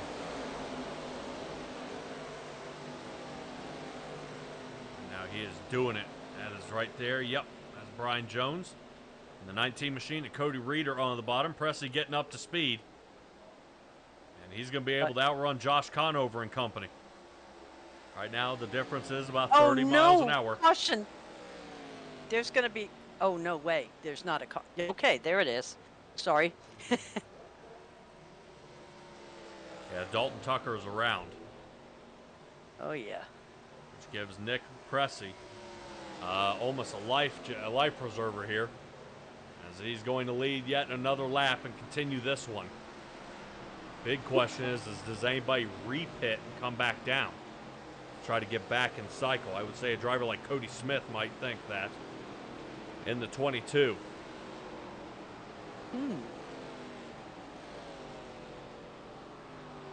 Right now, as he gets wrapped around the track, if I were Cody Smith, I'd come back down into Yes. pit road. Since he I pit would back on too. lap 81, now would be the time to level the playing field and get back up to the front. On a set of fresh Yeah. tires and fuel. And you'll still be on the lead lap because, yeah, I'm sorry, between caution and whatnot, Frank Ranger is a lap down, so you're not going to lose it to him. So he'll still be on the Let's take lead a look. lap. Dalton Tucker here. Whoop. Wink. Boy, Kleba get lucky or what? Yeah. Was that stats? Yeah, stats kind of clipped in there, but it looked like Tucker got sideways. Yeah. You think wink? Oh, yes. Yep. Lottery time. Alrighty. Rejoining down into pit road. Josh Conover and company. Eric Esser is going to stay out. Pressy, Ed Adams, and Eric Essery. Yeah. Definitely not who I thought would have pit coming down into pit road here. I think they're thinking they're going to try to stretch it all the way.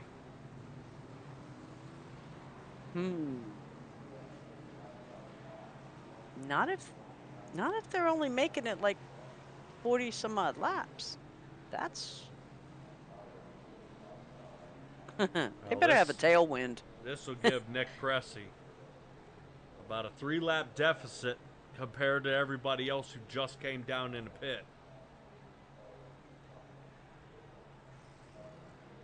Interesting.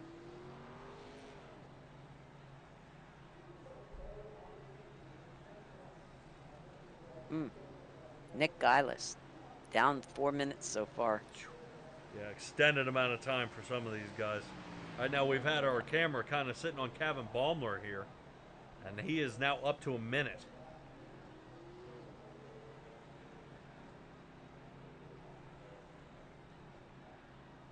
Yeah, from 19th on down, they're doing some serious repairs. I'm assuming. Yes. So everybody over a minute. Yeah, if it does stay green, I think they're assuming we better get as fixed up as we can get. We may not have another chance to pull a dent. Yeah, the worst part is you got to come down into pit road, take off while the pace car's still on the backstretch. By the time you get caught up, you can run back down into pit a second time. Oh. Pace car lights will be out. The third time around, you play the following lap, get his catch up, and you get as much damage repaired as possible. Sneaky, sneaky. Yep. Some drivers returning back down into pit road again. Conover.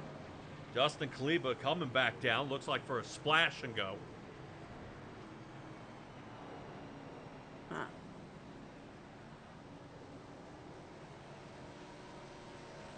Out there, Nick Pressey saying, lucky break. I don't think he's liking my idea of him getting up to speed while everybody else is about 30 miles an hour faster. I didn't know if they were going to kind of freight train past him there. It looks like he was able to get out there and back up to speed with a 12.5-second pit stop. So only right side tires out there for the zero car.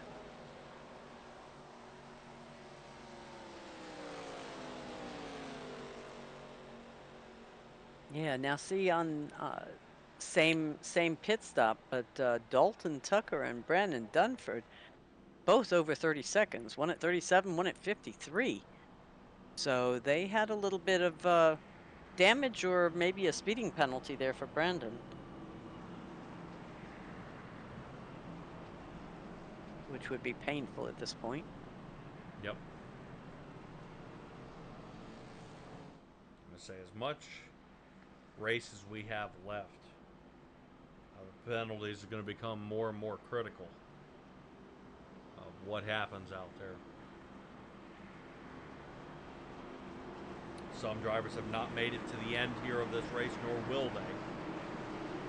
Those drivers being Blade Timmons, Jacob Lee, Jake Christenberry, Colin McDonough, Tay McDonald, Dylan Banks, Mike Moultrie, and Spencer Burton. A chunk of cars having to retire here for the night. Get this one back underway. Nick Cressy out in front. Lap number 102 is when we take the green flag. Notice how our drivers are on the inside line, having to shuffle up though, as they are down a lap. However, wants to get at least one of his laps back. It's going to be Nick Gillis out there in the number 97. Currently, that 97 machine is a bunch of laps down, though. And Pressey shuffles back to third. So chew their way up to the front. 24 machine there of Vincent Arthur. Off by a boatload of laps here. And keep biting off. I always wondered how many a boatload was. Vincent Arthur down 42? Yes. Yep. Yeah. Sorry. But still running. Let me bring up the 42. Let's see where the 42 is. Let's see the 42 there of Dalton Tucker, currently sitting in 10th. Not bad, seeing after even that spin out, able to turn his way back up to the front. And I don't see a whole lot of drivers in the front here that haven't been involved in something. Dalton Tucker brought out our caution back there on lap number 98. He ended up getting turned around out there. Getting a push there from Joey Stats. We see right off Dalton Tucker's nose here, the 17 machine of Brandon Dunford. He ended up getting in some trouble earlier. How about Daryl Johnson? Sitting in 6th, the number 38 car.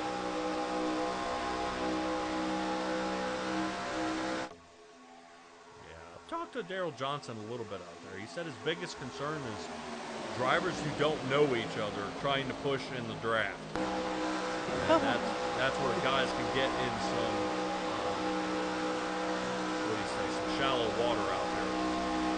They don't quite know what to do with what they've got, but they don't want to make the mistake when they're up front. So Daryl Johnson still hanging in there, off just enough to get enough cooling to that motor, but it's given that 7th place position a little bit of stagnant movement there. Right now, Daryl Johnson is holding on to it as they shoot down the backstretch.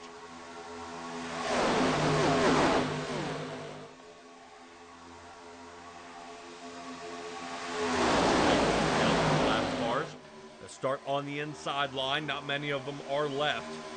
I would say if we hadn't blown the motor, Vincent Arthur would currently have the lead.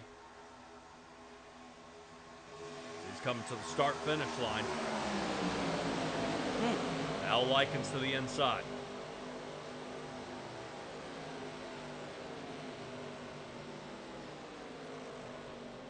Big names like Al Likens, Ed Adams, and Nathan Warner. They're sitting 1, 2, and 3. Let's see if that Ricky Craven car can get in there. Tide Machine definitely on a tear here as of late. Doing a great number on the other drivers that are trying to play against him. Nick Cressy has now chosen the outside line. He's going to follow behind the 04. Nathan Warner doing an awesome job here. Warner would like to get the lead. Vincent Arthur will get one of his laps back if this does go back under caution, as he will be finishing technically in front of the leader. Yeah, but Nathan Warner does not seem to like to have him in front of him there. He says, I could move faster if he wasn't. And he wants the lead. So gives him a push. Yep, Presley giving a good shove right before they head into turn number 3. Bless his heart. No pushing in the turns. Back off a little bit. You'll notice the car that's in the back clump of group back there was Josh Conover. Can't miss him out there in the King of Beers machine. Stretch. Chasing back to the front. But at this point, this is not a good time to be down in 17th place. Was there... Ah, okay. He is one of the ones that went back in for a splash and go there.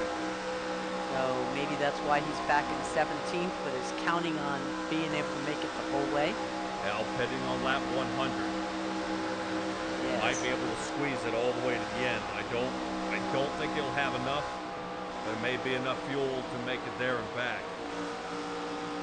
Huge checkup, caution.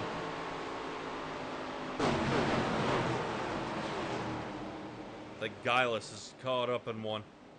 Yes, he's off track. Matthew George is down below the line, and we have a caution.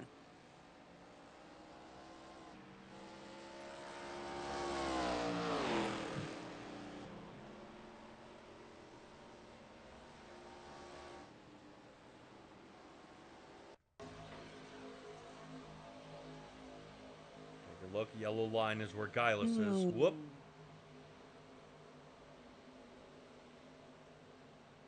He was just minding his own business. Yep, I'm going to say that'd be the number 12 out there of Sam Taylor. Looks like he got way loose. He's going to be fighting some damage now. Was he up against the wall? One against the wall? The one that came down in contact with Gillis. Oh. I believe it was a double whammy. One came off the wall, hit Sam, who hit Gillis. Or hit Gillis, who hit... Yeah, this is terrible.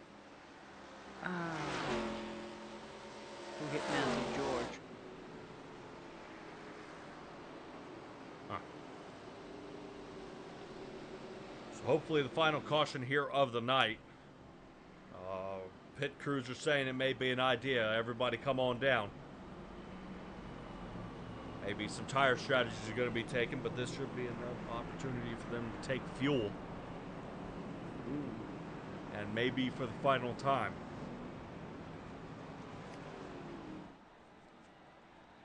There you go. You got some takers. Yep. One to mention would be S-Area. And now Likens. Al Likens came down. Yeah. I'm looking at the ones that didn't. Ed Adams, Eric S-Area, Nathan Warner, and Brandon Dunford did not come down. So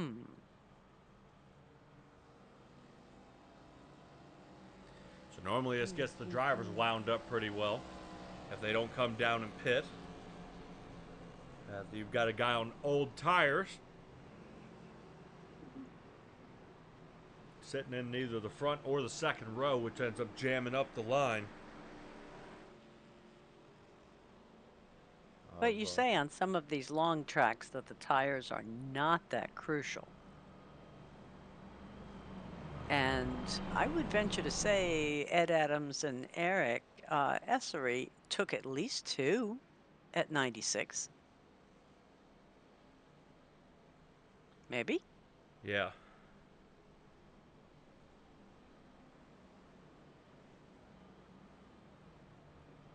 Just taking a look at some of our strategies here and seeing what we're going to be like on fuel. If we end up getting 3 or 4 cautions between now and the end, there's a chance they may make it on fuel that they currently have. But it would require cautions here. No jinxing. Well, they were able to go about 40 laps last time and be able to make it. I just don't know if they're going to be able to squeeze it out here.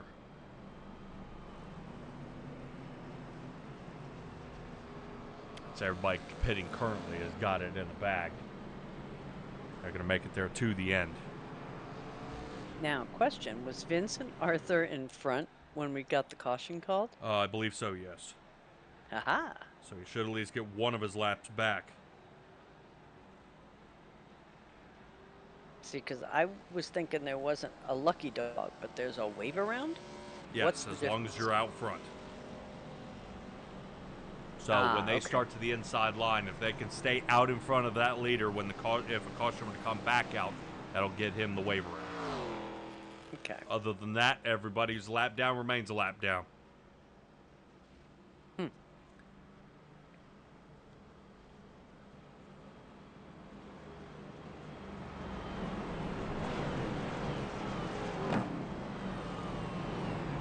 Should be going back under green this time around. We get lap number 112 under green. Okay. Pit car lights are off.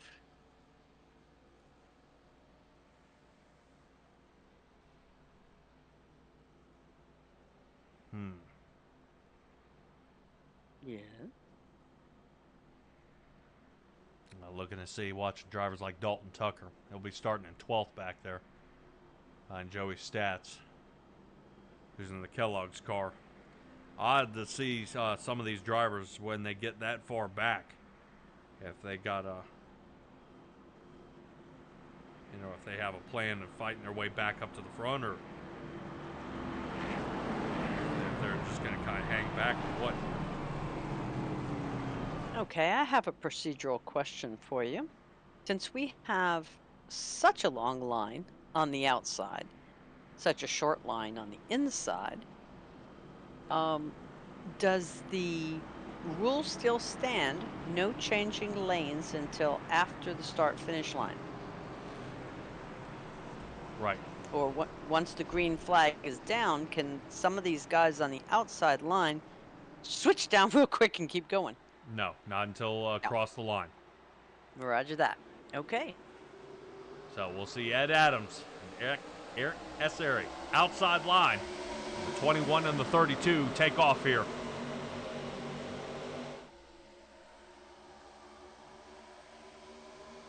.113 underway, 112 are complete. They're already shuffling here in the back.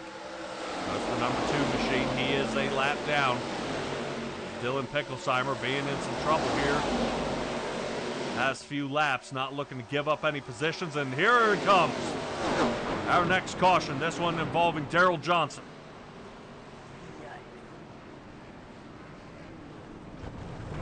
That's off Jake Gladelich there. Did you see that? Gladelich not continuing the bleeding. Number 8 there, Conover, is involved. Not a good time to be in the back. No. I would say this is probably where some stupid things start happening. He had just run the best lap. Man.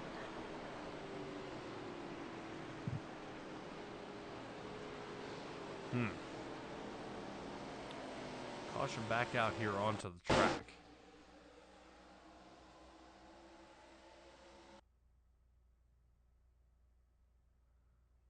Right there. Oh, yes. Yeah, I think that was, is that Smith that hooked him?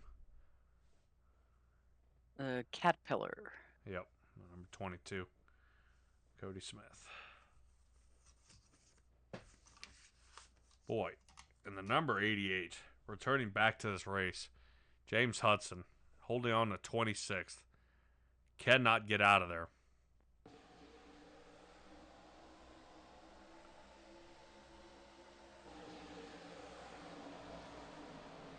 Oh, 38 just bounced off the wall. Yeah, that's what we're looking at here on the redo. That's what I was looking to see if what changed. Yeah. Al Likens is the one that's currently sitting in front of him during this whole mess. Right. And we'll see.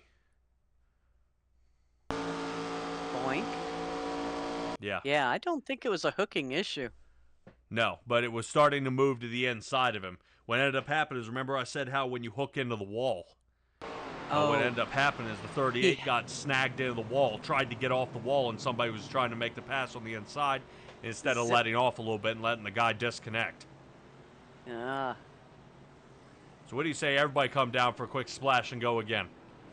heck yeah. All right, well, this will Boy, guarantee pretty the much. finish at the end, so now we should be all the way to the end. Say some drivers like Josh Conover involved in this wreck. I think Nick Geilis might have called it an evening. Holy cow. Yeah, Conover, I think, with a blown engine.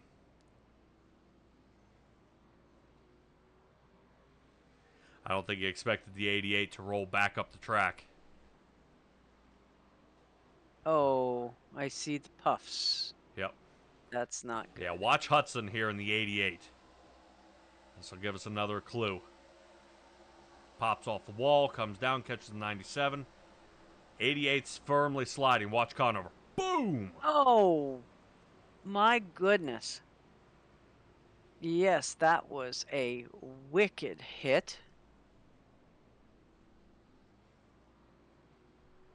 I mean, like snot bubbles. That was so bad. Yeah, we'll see if he's in the pit at this point. We'll see if it's Here's from the going inside of to- Conover's car.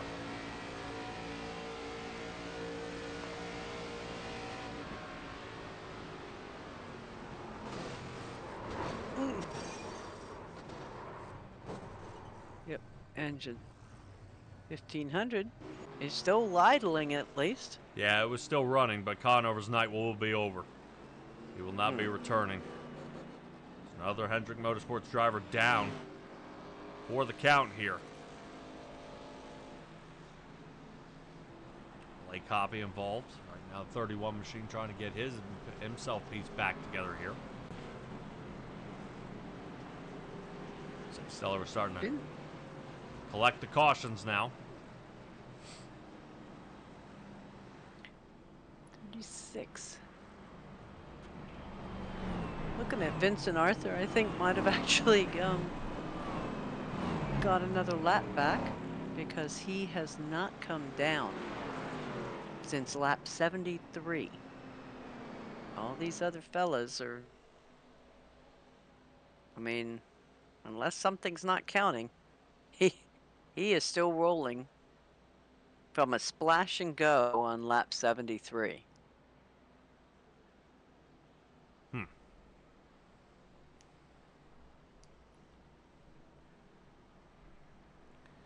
He's definitely out there making the best of it right now. I don't think there might be enough laps to catch up to some of these guys. I think the next one is Geilis, who took it back to the garage. He did. But I think he'd have to make up 34 laps.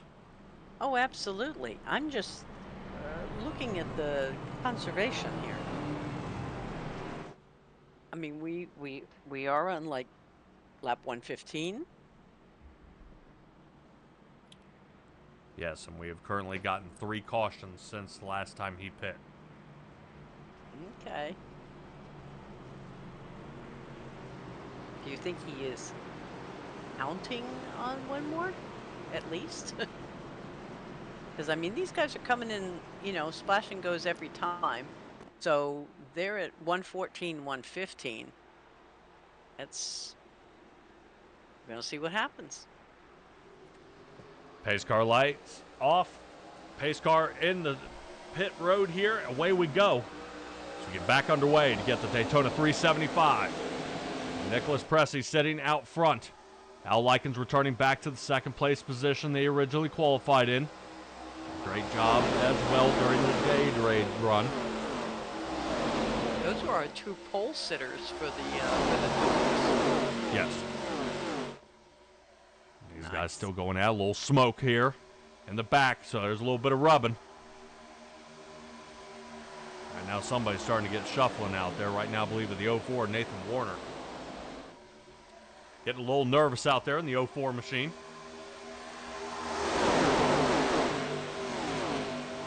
Pressing, ensuring Vincent Armstrong doesn't. Ooh, don't go 3 wide. doesn't get out front in case there's a caution and get another lap back. And keep an eye out for Nathan Warner out there and see if he's going to be driving. Certainly has the 31 machine you see shuffling around out there. That's Blake Hopping trying to get one of his laps back. Mm-hmm. Josh Conover actually went back out on the track, but is back in pit.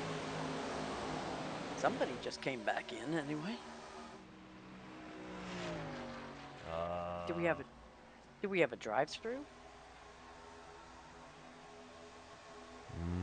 Possibly. Okay. Now I'm showing everybody pretty much clutched together.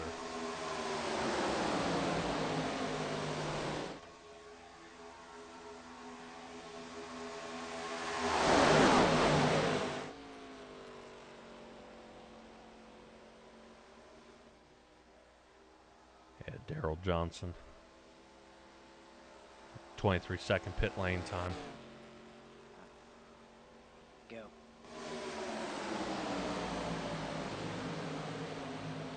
Right now, Pressey has been up front about 90% here of the night. I think he's going to try to see if he can line himself up for a win here. Not bad. Al Likens would love the way to start this season off with a win. I think this should be huge for his confidence and his racing ability out there. To prove that he can do it. 77 is looking at least 31 laps left to go here.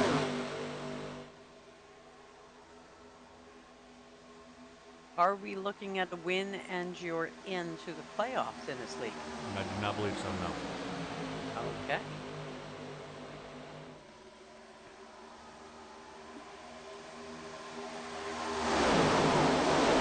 Go for a chase for the cup. It should have been via points all the way to the end. Now there were a way to gather bonus points.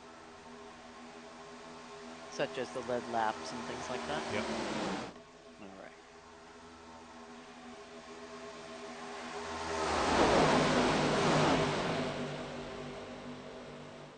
Yeah, I knew the 03-04 season was kind of a split year they were considering out there. Of whether the hard charger award, most lead laps get another 5 bonus points. Things like that would shuffle around. Hard charger award would go to a driver like Brandon Dunford, who's gained 28 here on the night. Nice. Out there in that 17 machine you see on the high line.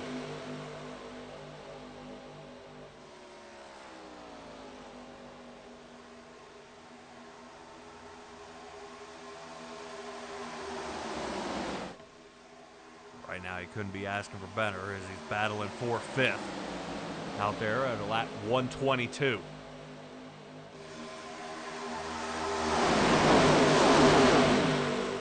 As we continue this race here, Stella, some of the drivers earlier during practice, the joke was going to be that they attached to the question we asked of, hey man, when you get a win here at Daytona, what do you plan on doing? How do you celebrate a win? And some of the guys, oddly enough, were saying, yep, well, we may have been here for the last 4 weeks between testing and the shootout, the Gatorade duels, and now the Daytona 375. They are considering staying here at this track, and they're talking about fishing out back. Ah, in the lakes. Yep. Excellent. Yeah, they're talking about fishing in that giant lake that they have on the inside here of this track. Yes. Yeah, it's a couple acres. They used to have power boat races there and everything. But, So there's a good chance there's not even fish. We're just talking about going out there wet and blind. Oh, no, there's fish. There are definitely fish. Even today, guys, the racers go out there and fish. Huh. Off the, yeah. We don't. Yeah, any place in Florida, because it's so flat, they kind of have to dig a lot of sand up to make land. Not quite as bad as New Orleans, but Florida's pretty close to sea level. And that's to build it up high enough. Huh. All right, looks like they are going to go ahead and get around this lap car. Harold Johnson's going to go ahead and let them on by. Very close, though. Johnson almost made contact with a couple of the drivers out there, but that's A-OK. Stella, I believe we are coming up on just about 25 laps left to go, 26 as we cross the line. And Al Likens is right now in that #1 spot. And one of the toughest drivers to pass out here. Nick Pressey falling down all the way to 13th. I know. I was going to ask you what in the world happened there. Spidey senses tell me Pressey may be trying to wait this one out. He's thinking something's going to happen in these front rows to cause one more giant pileup, and if he can squeak through, we'll be in good shape.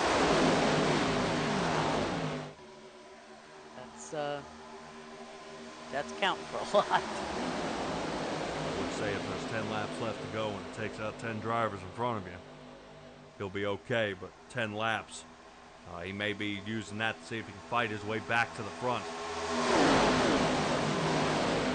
Yeah, all I'm thinking is I would hate to be having to avoid if caution happens way up front. We've seen how it collects a lot of people.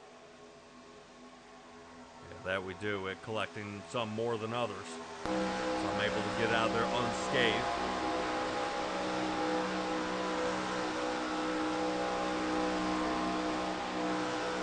I knew I'd find it. It's called Lake Lloyd. Lake Lloyd. Yes. Named after Joseph Sax Lloyd, one of the original 6 members of the Daytona Beach Speedway Authority. It's stocked with 65,000 fish.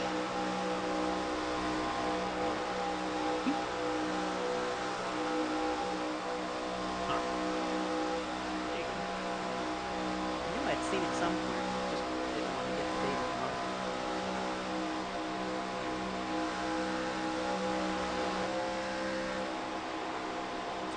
Cody Smith here in his number 22 machine, see if he can fight his way back to the front. Still looking to see if he's got any kind of angle here during this race of when he's going to shuffle up to the front. Now Cody Smith has been hanging out back here a little bit of time. And it's odd to see him so far back. See if he can fight there. Sitting currently in 5th. Where in the world did that guy come from? Don't say that. Look at Tyler DeTalent in 7th, up 25 for the night. Yeah, Tate McDonald's out there in the chat, rooting on 77. Stark Racing is saying, Nick, you can't be down in 13th. Come on, Pressey, back up front. Oh, hello, Walls. Yep, here's another one. Back to the wall. That's causing a stack up here. Yeah, you can see everybody getting a little more daring here. Yeah. Now that is the number 4, Frank Ranger, clipping the wall. I believe that was the 30 of Kevin Ballmer who made contact with the wall. It was. He heard his name on the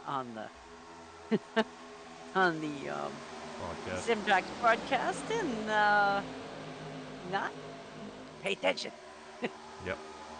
Check out Brady Moats using that outside lane here. Going to use a little bit of that the door draft to see if he can shoot himself up to the front. Currently 8th. Doing door draft is extremely dangerous, but it can provide some fruitful results. Getting a little help from Cody Reeder, too. Yep. Well, there goes Moats. Now up to 7th. Now up to 6th. So far, it was working out pretty well for Moats. As he's trying to get this outside line to continue on. Him passing the 21 machine of Ed Adams. That's now 5th. All right. Ah, they've got a 3rd.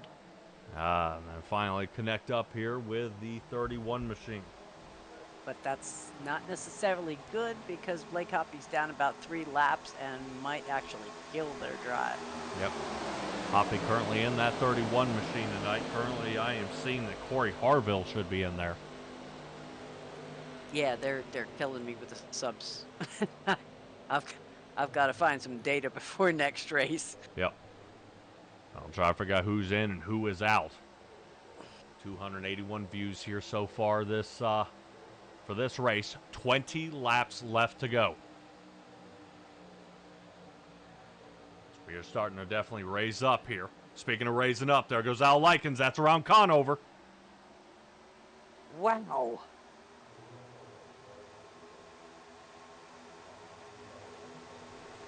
You can't really be mad at the lapped guys there. No, but they come by so quickly.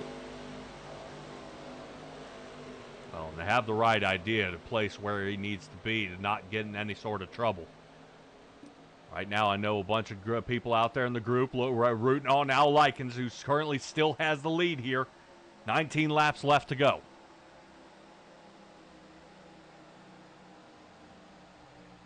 Currently, can that number 77 make it? Should be good on fuel. Should be good on tires. Now he's just got to be good with everybody in front. Well, the only people in front of him now will be lap traffic he's coming up on, so that works out well too. Yep. Cody Hyde out there joking around that RCR jumps around in their seats a bunch. That's exactly what you're starting to see. Let's take a look. Why don't we take a look off the 45 here of Brian Jones. He's trying his best to hang on out there.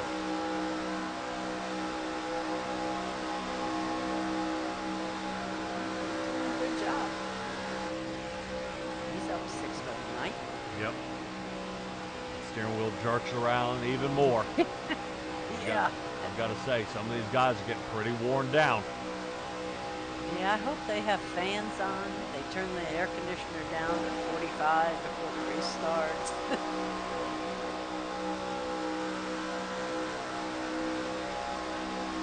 Taking a look, finding out where Pressey is. Pressey's still down in the 12th position.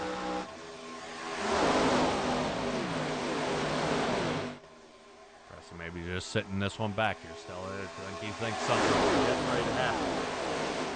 Still within striking distance, especially with the consistency of his laps all race.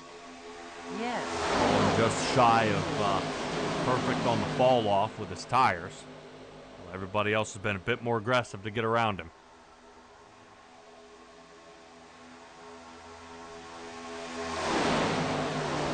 $16 to go here at the line. Still leading with Likens.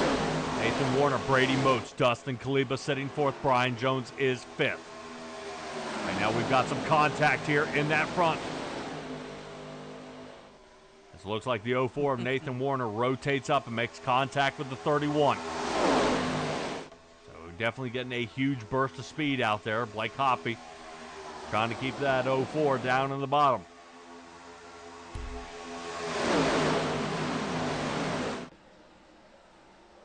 Stella, this race has been quite a long one here, but we are definitely collecting it up right here at the end. Oh, yeah.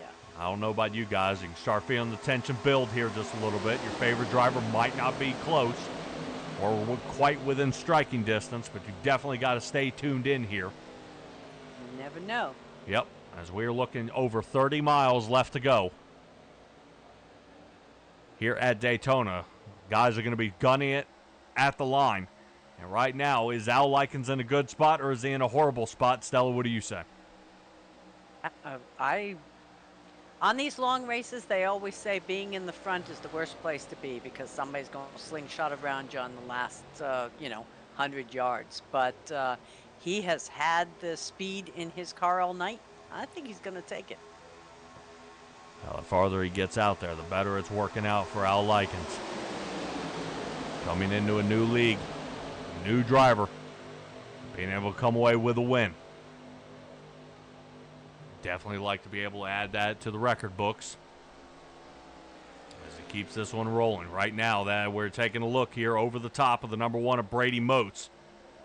Ricky Craven machine here to the inside. That is being driven by Eric Essary. And the 32. Bringing up the behind is Brandon Dunford in the Matt Kenseth car. Notice how some of these guys are taking their time and finding their angle and where they want to pick. And notice the inside line is the one prevailing the most so far.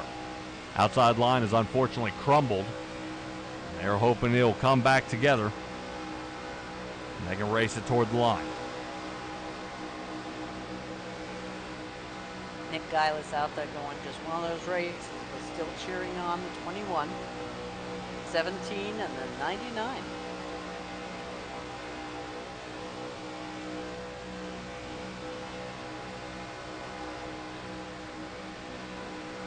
Couple of things as we ride along here with Brandon Dunford. We decide to put Conover another lap down, entering turn number 3. See, I guess that's what I'm wondering is, why is it that they go around Josh Conover and they're not going around Blake Hoppy? Why is he not? Hoppy is up to speed. Ah, okay. It's the speed, not the laps down. Right. Okay.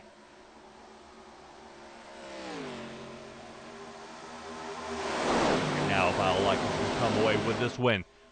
Few times he's run into lap traffic. Looks like he's going to be able to squeak away with this one. But remember, each single time he does this, it seems to keep being in turn number 3 and 4. Right Here now comes we are Dylan taking a look at, Pickleheimer. Dylan Picklesheimer in the number 2. Here comes our leaders.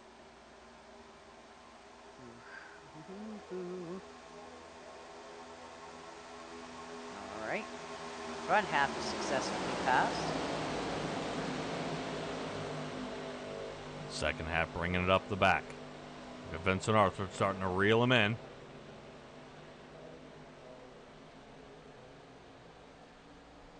There we go. 11 laps left to go. Let's rotate back up to the front. Likens is out front with the 04. Behind him. And Dustin Kleba sitting in the 9. We're currently looking at Essary, who's battling here for that 8th position. And the number 32, looking to see if he can get the 4 here of Frank Roger. I'm sure he could take it if he wanted to. He's just not trying to shuffle the top of the field.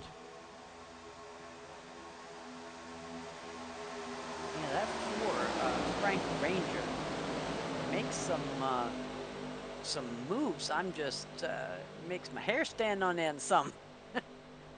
Yeah. 10 laps left to go. Dustin Guys are Kleber starting. just took a high line. Yeah, I think everybody's starting to set up now.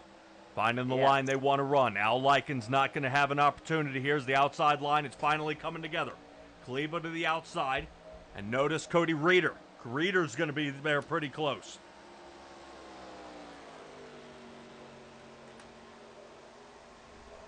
Reeder wants to take an opportunity here and see if he can fire in there. See if he can cut him off. Right now, Likens is starting to get nervous as that outside line is starting to pick up some pace as the sun is setting here on the track. Yeah, well, this is the way teammates really make a difference, because Cody Reeder and Dustin Kleber, both in that Evernham Motorsports, they are talking, and they are making things happen. Yep, it's working so far. Right now, at the 31, Hoppy ditched on him. It could trade things up just a bit. Right now, they're looking to see if Pressey's going to come back in, and he is. Pressey getting back up, top 5 inside lane. Oh, no. Oh, yeah. 04 Wow. holds on to it. Oh, wow. Did he ever. That was tremendous. Yeah, right now, Al Likens would love to get some help here. 8 laps to go. Oh. These guys are getting very squirrely, and they are coming up on a lapped car. Yeah. Now, they're definitely not interested in giving up any positions. Pressey taking it Press- 3 wide into 3. As they come up And- on some lap traffic, Pressey's going to run out of room. Pressey Yes. squeezes up. Holy Oh, cow, my as heaven. they seem to Oh. open up an area here. Oh, So far, that is there Brian we go. Jones in trouble. 12 is heading backwards down pit road. No caution is out as of yet. No kidding. Sam Taylor Oh. goes around. That was the basically last person other than Al Likens running for the Robert Yates team. Yeah. Sam Taylor not happy about that. They're saying he went into pit road. And that's what caused this problem right here at the end. Terrible angle here. See if we Come can on, find another, producer Ray. another look. There's contact with Joey Stats and Vincent Arthur again. Doesn't count as going down pit road. Yeah, it does. It shows him going backwards past the commitment cone. But We will he see was. if Sam Taylor, I know, it's odd rules here, but we'll see how he fares. He'll have to definitely protest that at the end of the race to see if he can get some of those points back as they fight around Conover one more time. 6 laps left to go. Al Likens is traded for the top line. So far, top line has not been fruitful on the dogleg turn in the front.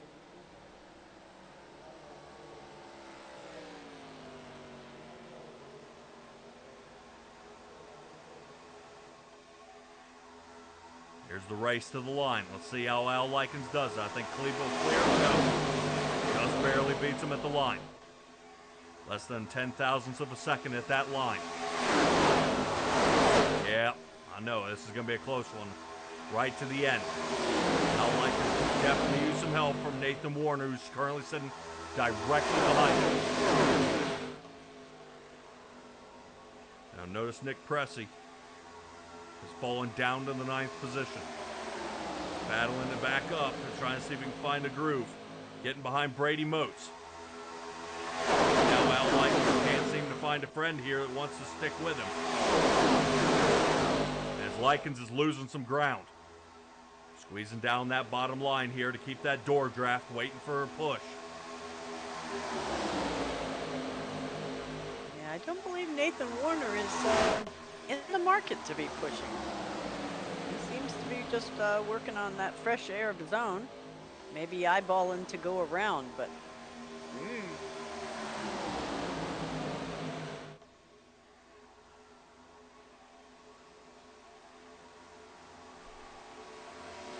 Right now, some of our lapped cars are going ahead and checking out. One machine out there. Blake Hoppy getting out of the way. He wants to go ahead and let these guys race it out. 3 laps to go here at the line. Looks like the number 12 of Sam Taylor. That'll leave us with 19 drivers on the lead lap as they come up. They were thinking about going 3 wide. No can do. Sam Taylor's going to stop that. Taylor into the wall. Yes. Taylor survived. Rotating up. See where my 17 car Brandon Dunford is. Dunford trying to hold on. 3 laps left to go. As he's out there in the Matt Kenseth DeWalt machine. Trying to find out where he's going to come. No, oh boy, he's going to take the inside line. And Al Likens looks like he's got the brakes hit on him here. Pile up here in the back. That should bring us to a caution. But is not the number 1 of Brady Moats trying to hold on to it. Still under green. Wow. Okay. This is going to be a huge breakaway for our drivers here in the front. Al Likens, who had a chance to win it, now currently sits in 12th. That sends Nick Pressey all the way back to the 17th position. Our 2 drivers who led the most laps here of the night have to check out. Nathan Warner, I believe, is heading down pit road in the 04. Notice how the 21 starting to squeak up a little closer. Yeah. Now, right now, Tyler DeTalent needs to be on his best behavior. Right now, he's dooring the 45 of Brian Jones. Tyler DeTalent should know that Brian Jones, as of last year, doesn't tolerate that kind of stuff. He'll send you around. DeTalent to the outside, sitting 3rd. Right now, he's trying to see if he can get a 2nd spot. 45 going to push from behind. Remember I said he doesn't appreciate getting doored here, so it may be a little retaliation. Let's see if he can hold on. Right now, taking a look to the inside, DeTalent starting to have to make a quick block. Not only is he blocking for the outside line to keep the 45 from getting him there, but DeTalent is getting insanely loose. This is the white flag, turn number 4. Here it comes to the line. DeTalent out front. DeTalent staying out front. Here he comes to the line. DeTalent wins it. And everybody else is in the mess behind him. John DeTalent has got to be jumping for joy as Tyler comes across the line in the number 1 spot. Outstanding. A little bit of dooring and banging out there, but he comes alive. He makes it.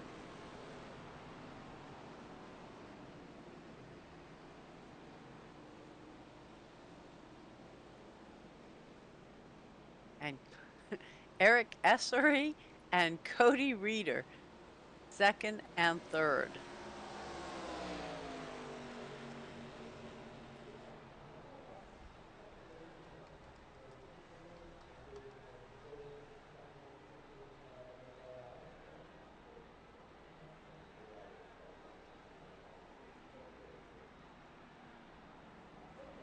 Amazing race here by Tyler DeTalent. Also consider his position starting this race. Yes. 31 positions gained. And Tyler DeTalent comes away with the win. Fantastic. Yeah. Talk about bringing it home right when it counts. I think he's always wanted to do this. Not quite sure. He forgot to practice this part. So the driver from Richard Childress Racing and the number 29, Kevin Harvick car, bringing home the Daytona 375. Not bad. Great job here by Tyler DeTalent, coming away with the win. Everybody congratulating him out there as he finishes up his burnouts. Let's go ahead and find where your favorite driver ended up finishing here tonight.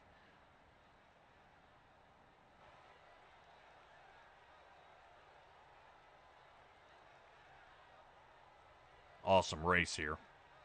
Right now, Cody Reeder able to squeak it out there. I'm sure the 21's going to have some words for him of Ed Adams. There was some bumping and banging right toward the end.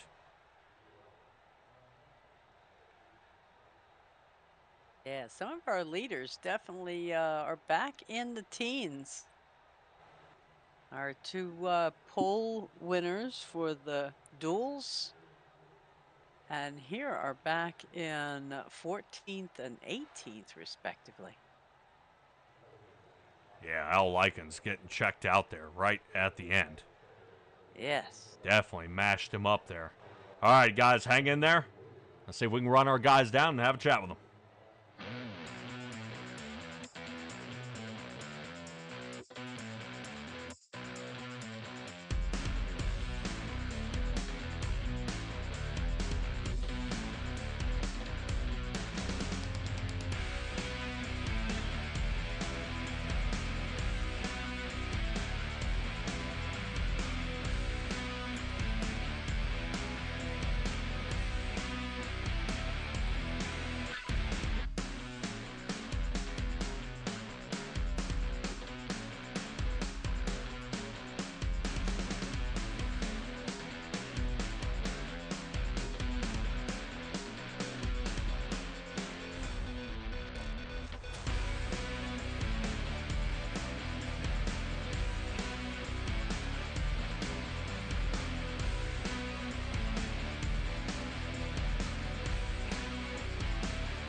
All right, everybody catching up with our third place finisher here, and what a race it was, especially all the way to the end.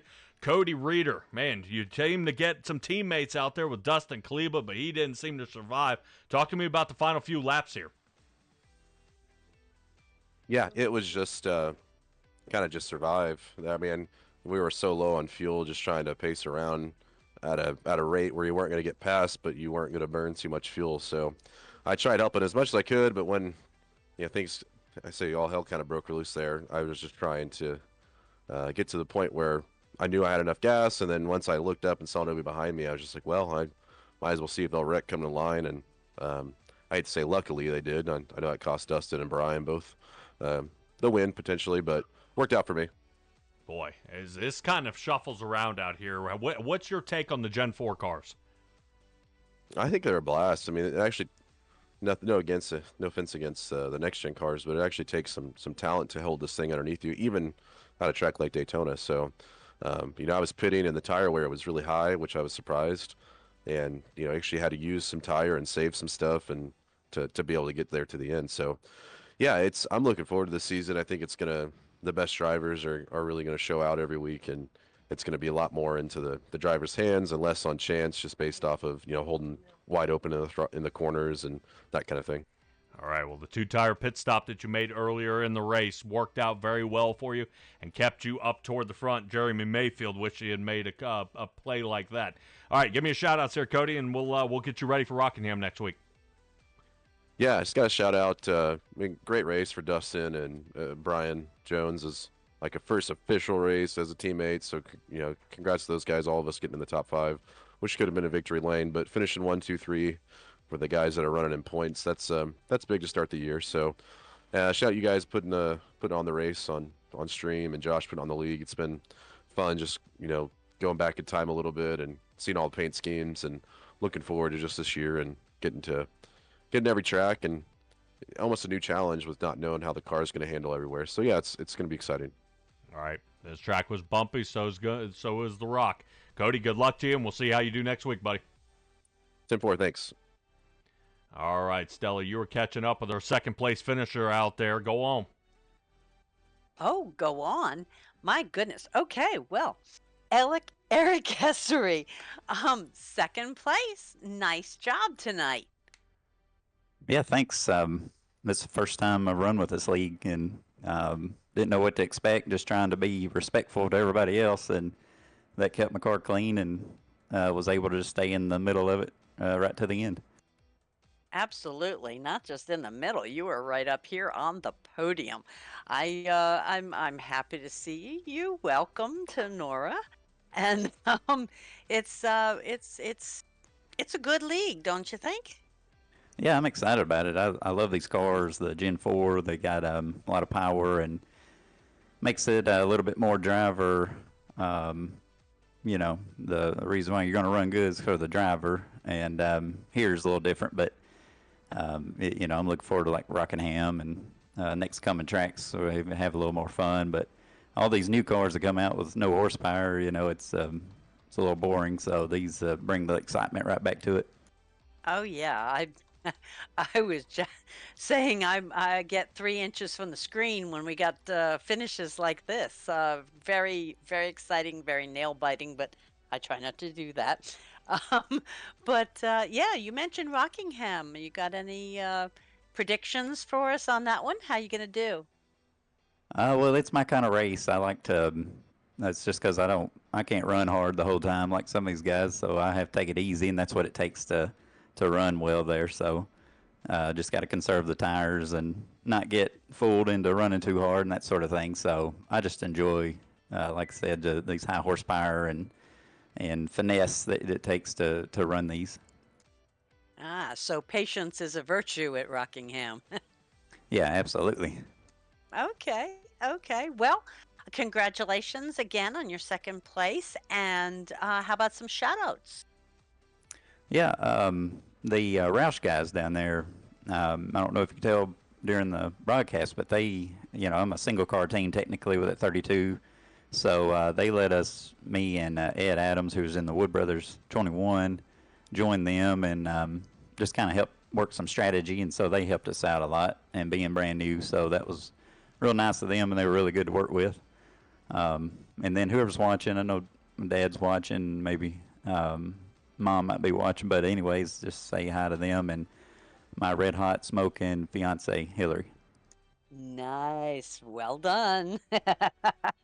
So, okay. Well, thank you again, and we will see you next week. Yep. Thanks. Enjoyed it. Back to you, Patrick.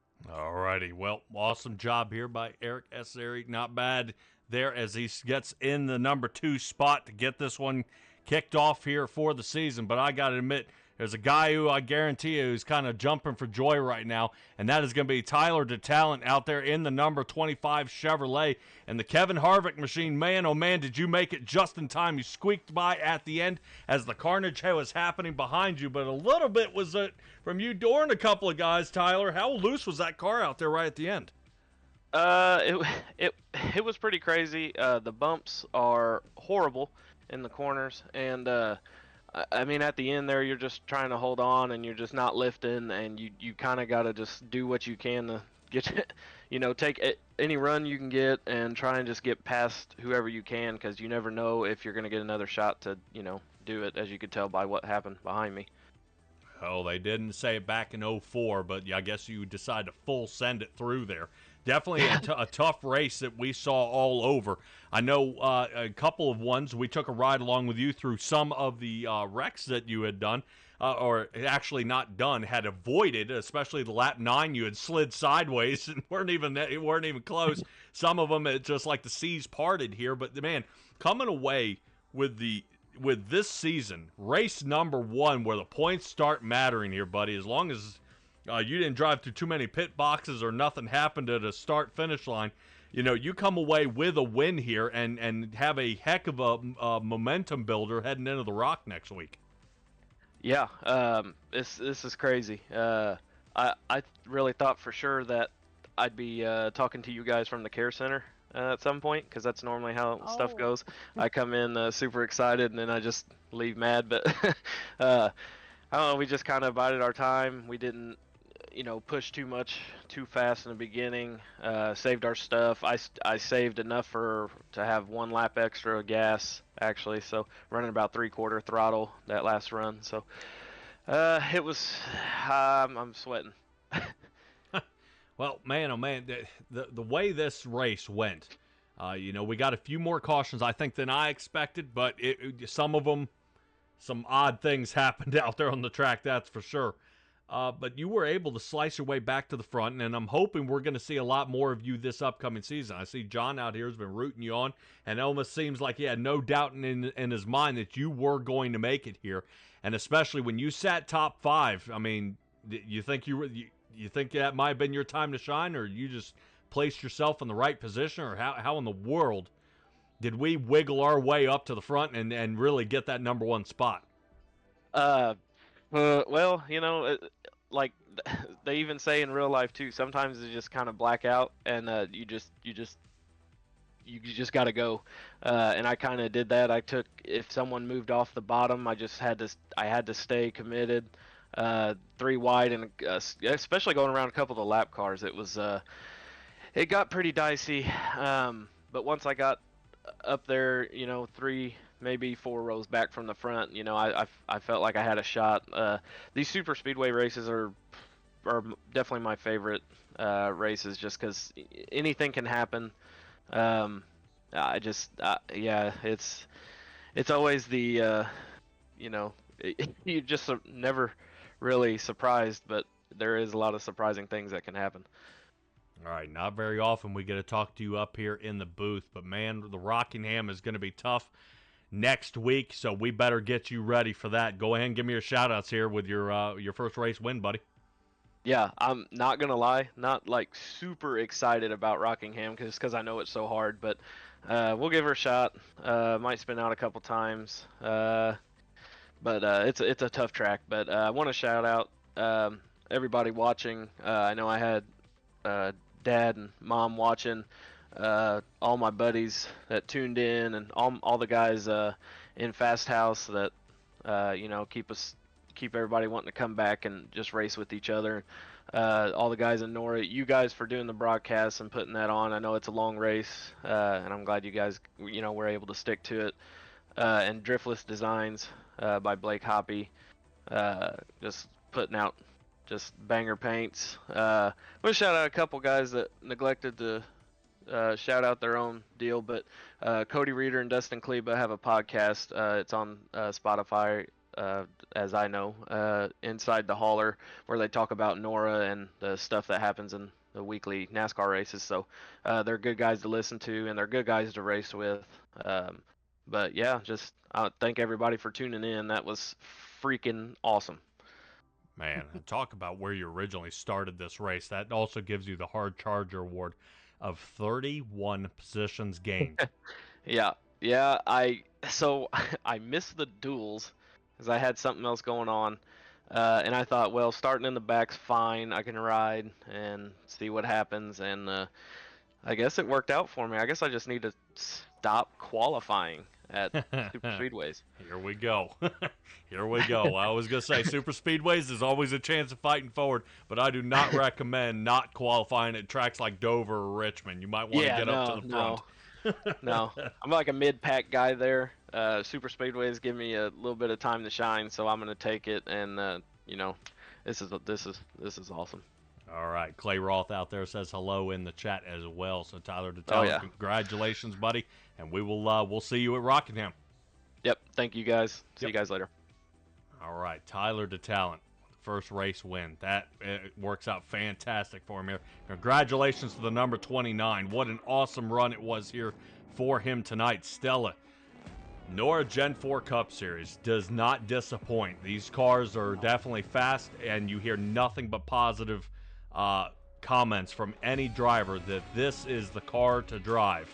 The next gens, you can race them, but it's like racing with one hand. These, you're going to wish you had a third arm to hold on to that steering wheel to figure out how in the world you're going to keep this thing under control.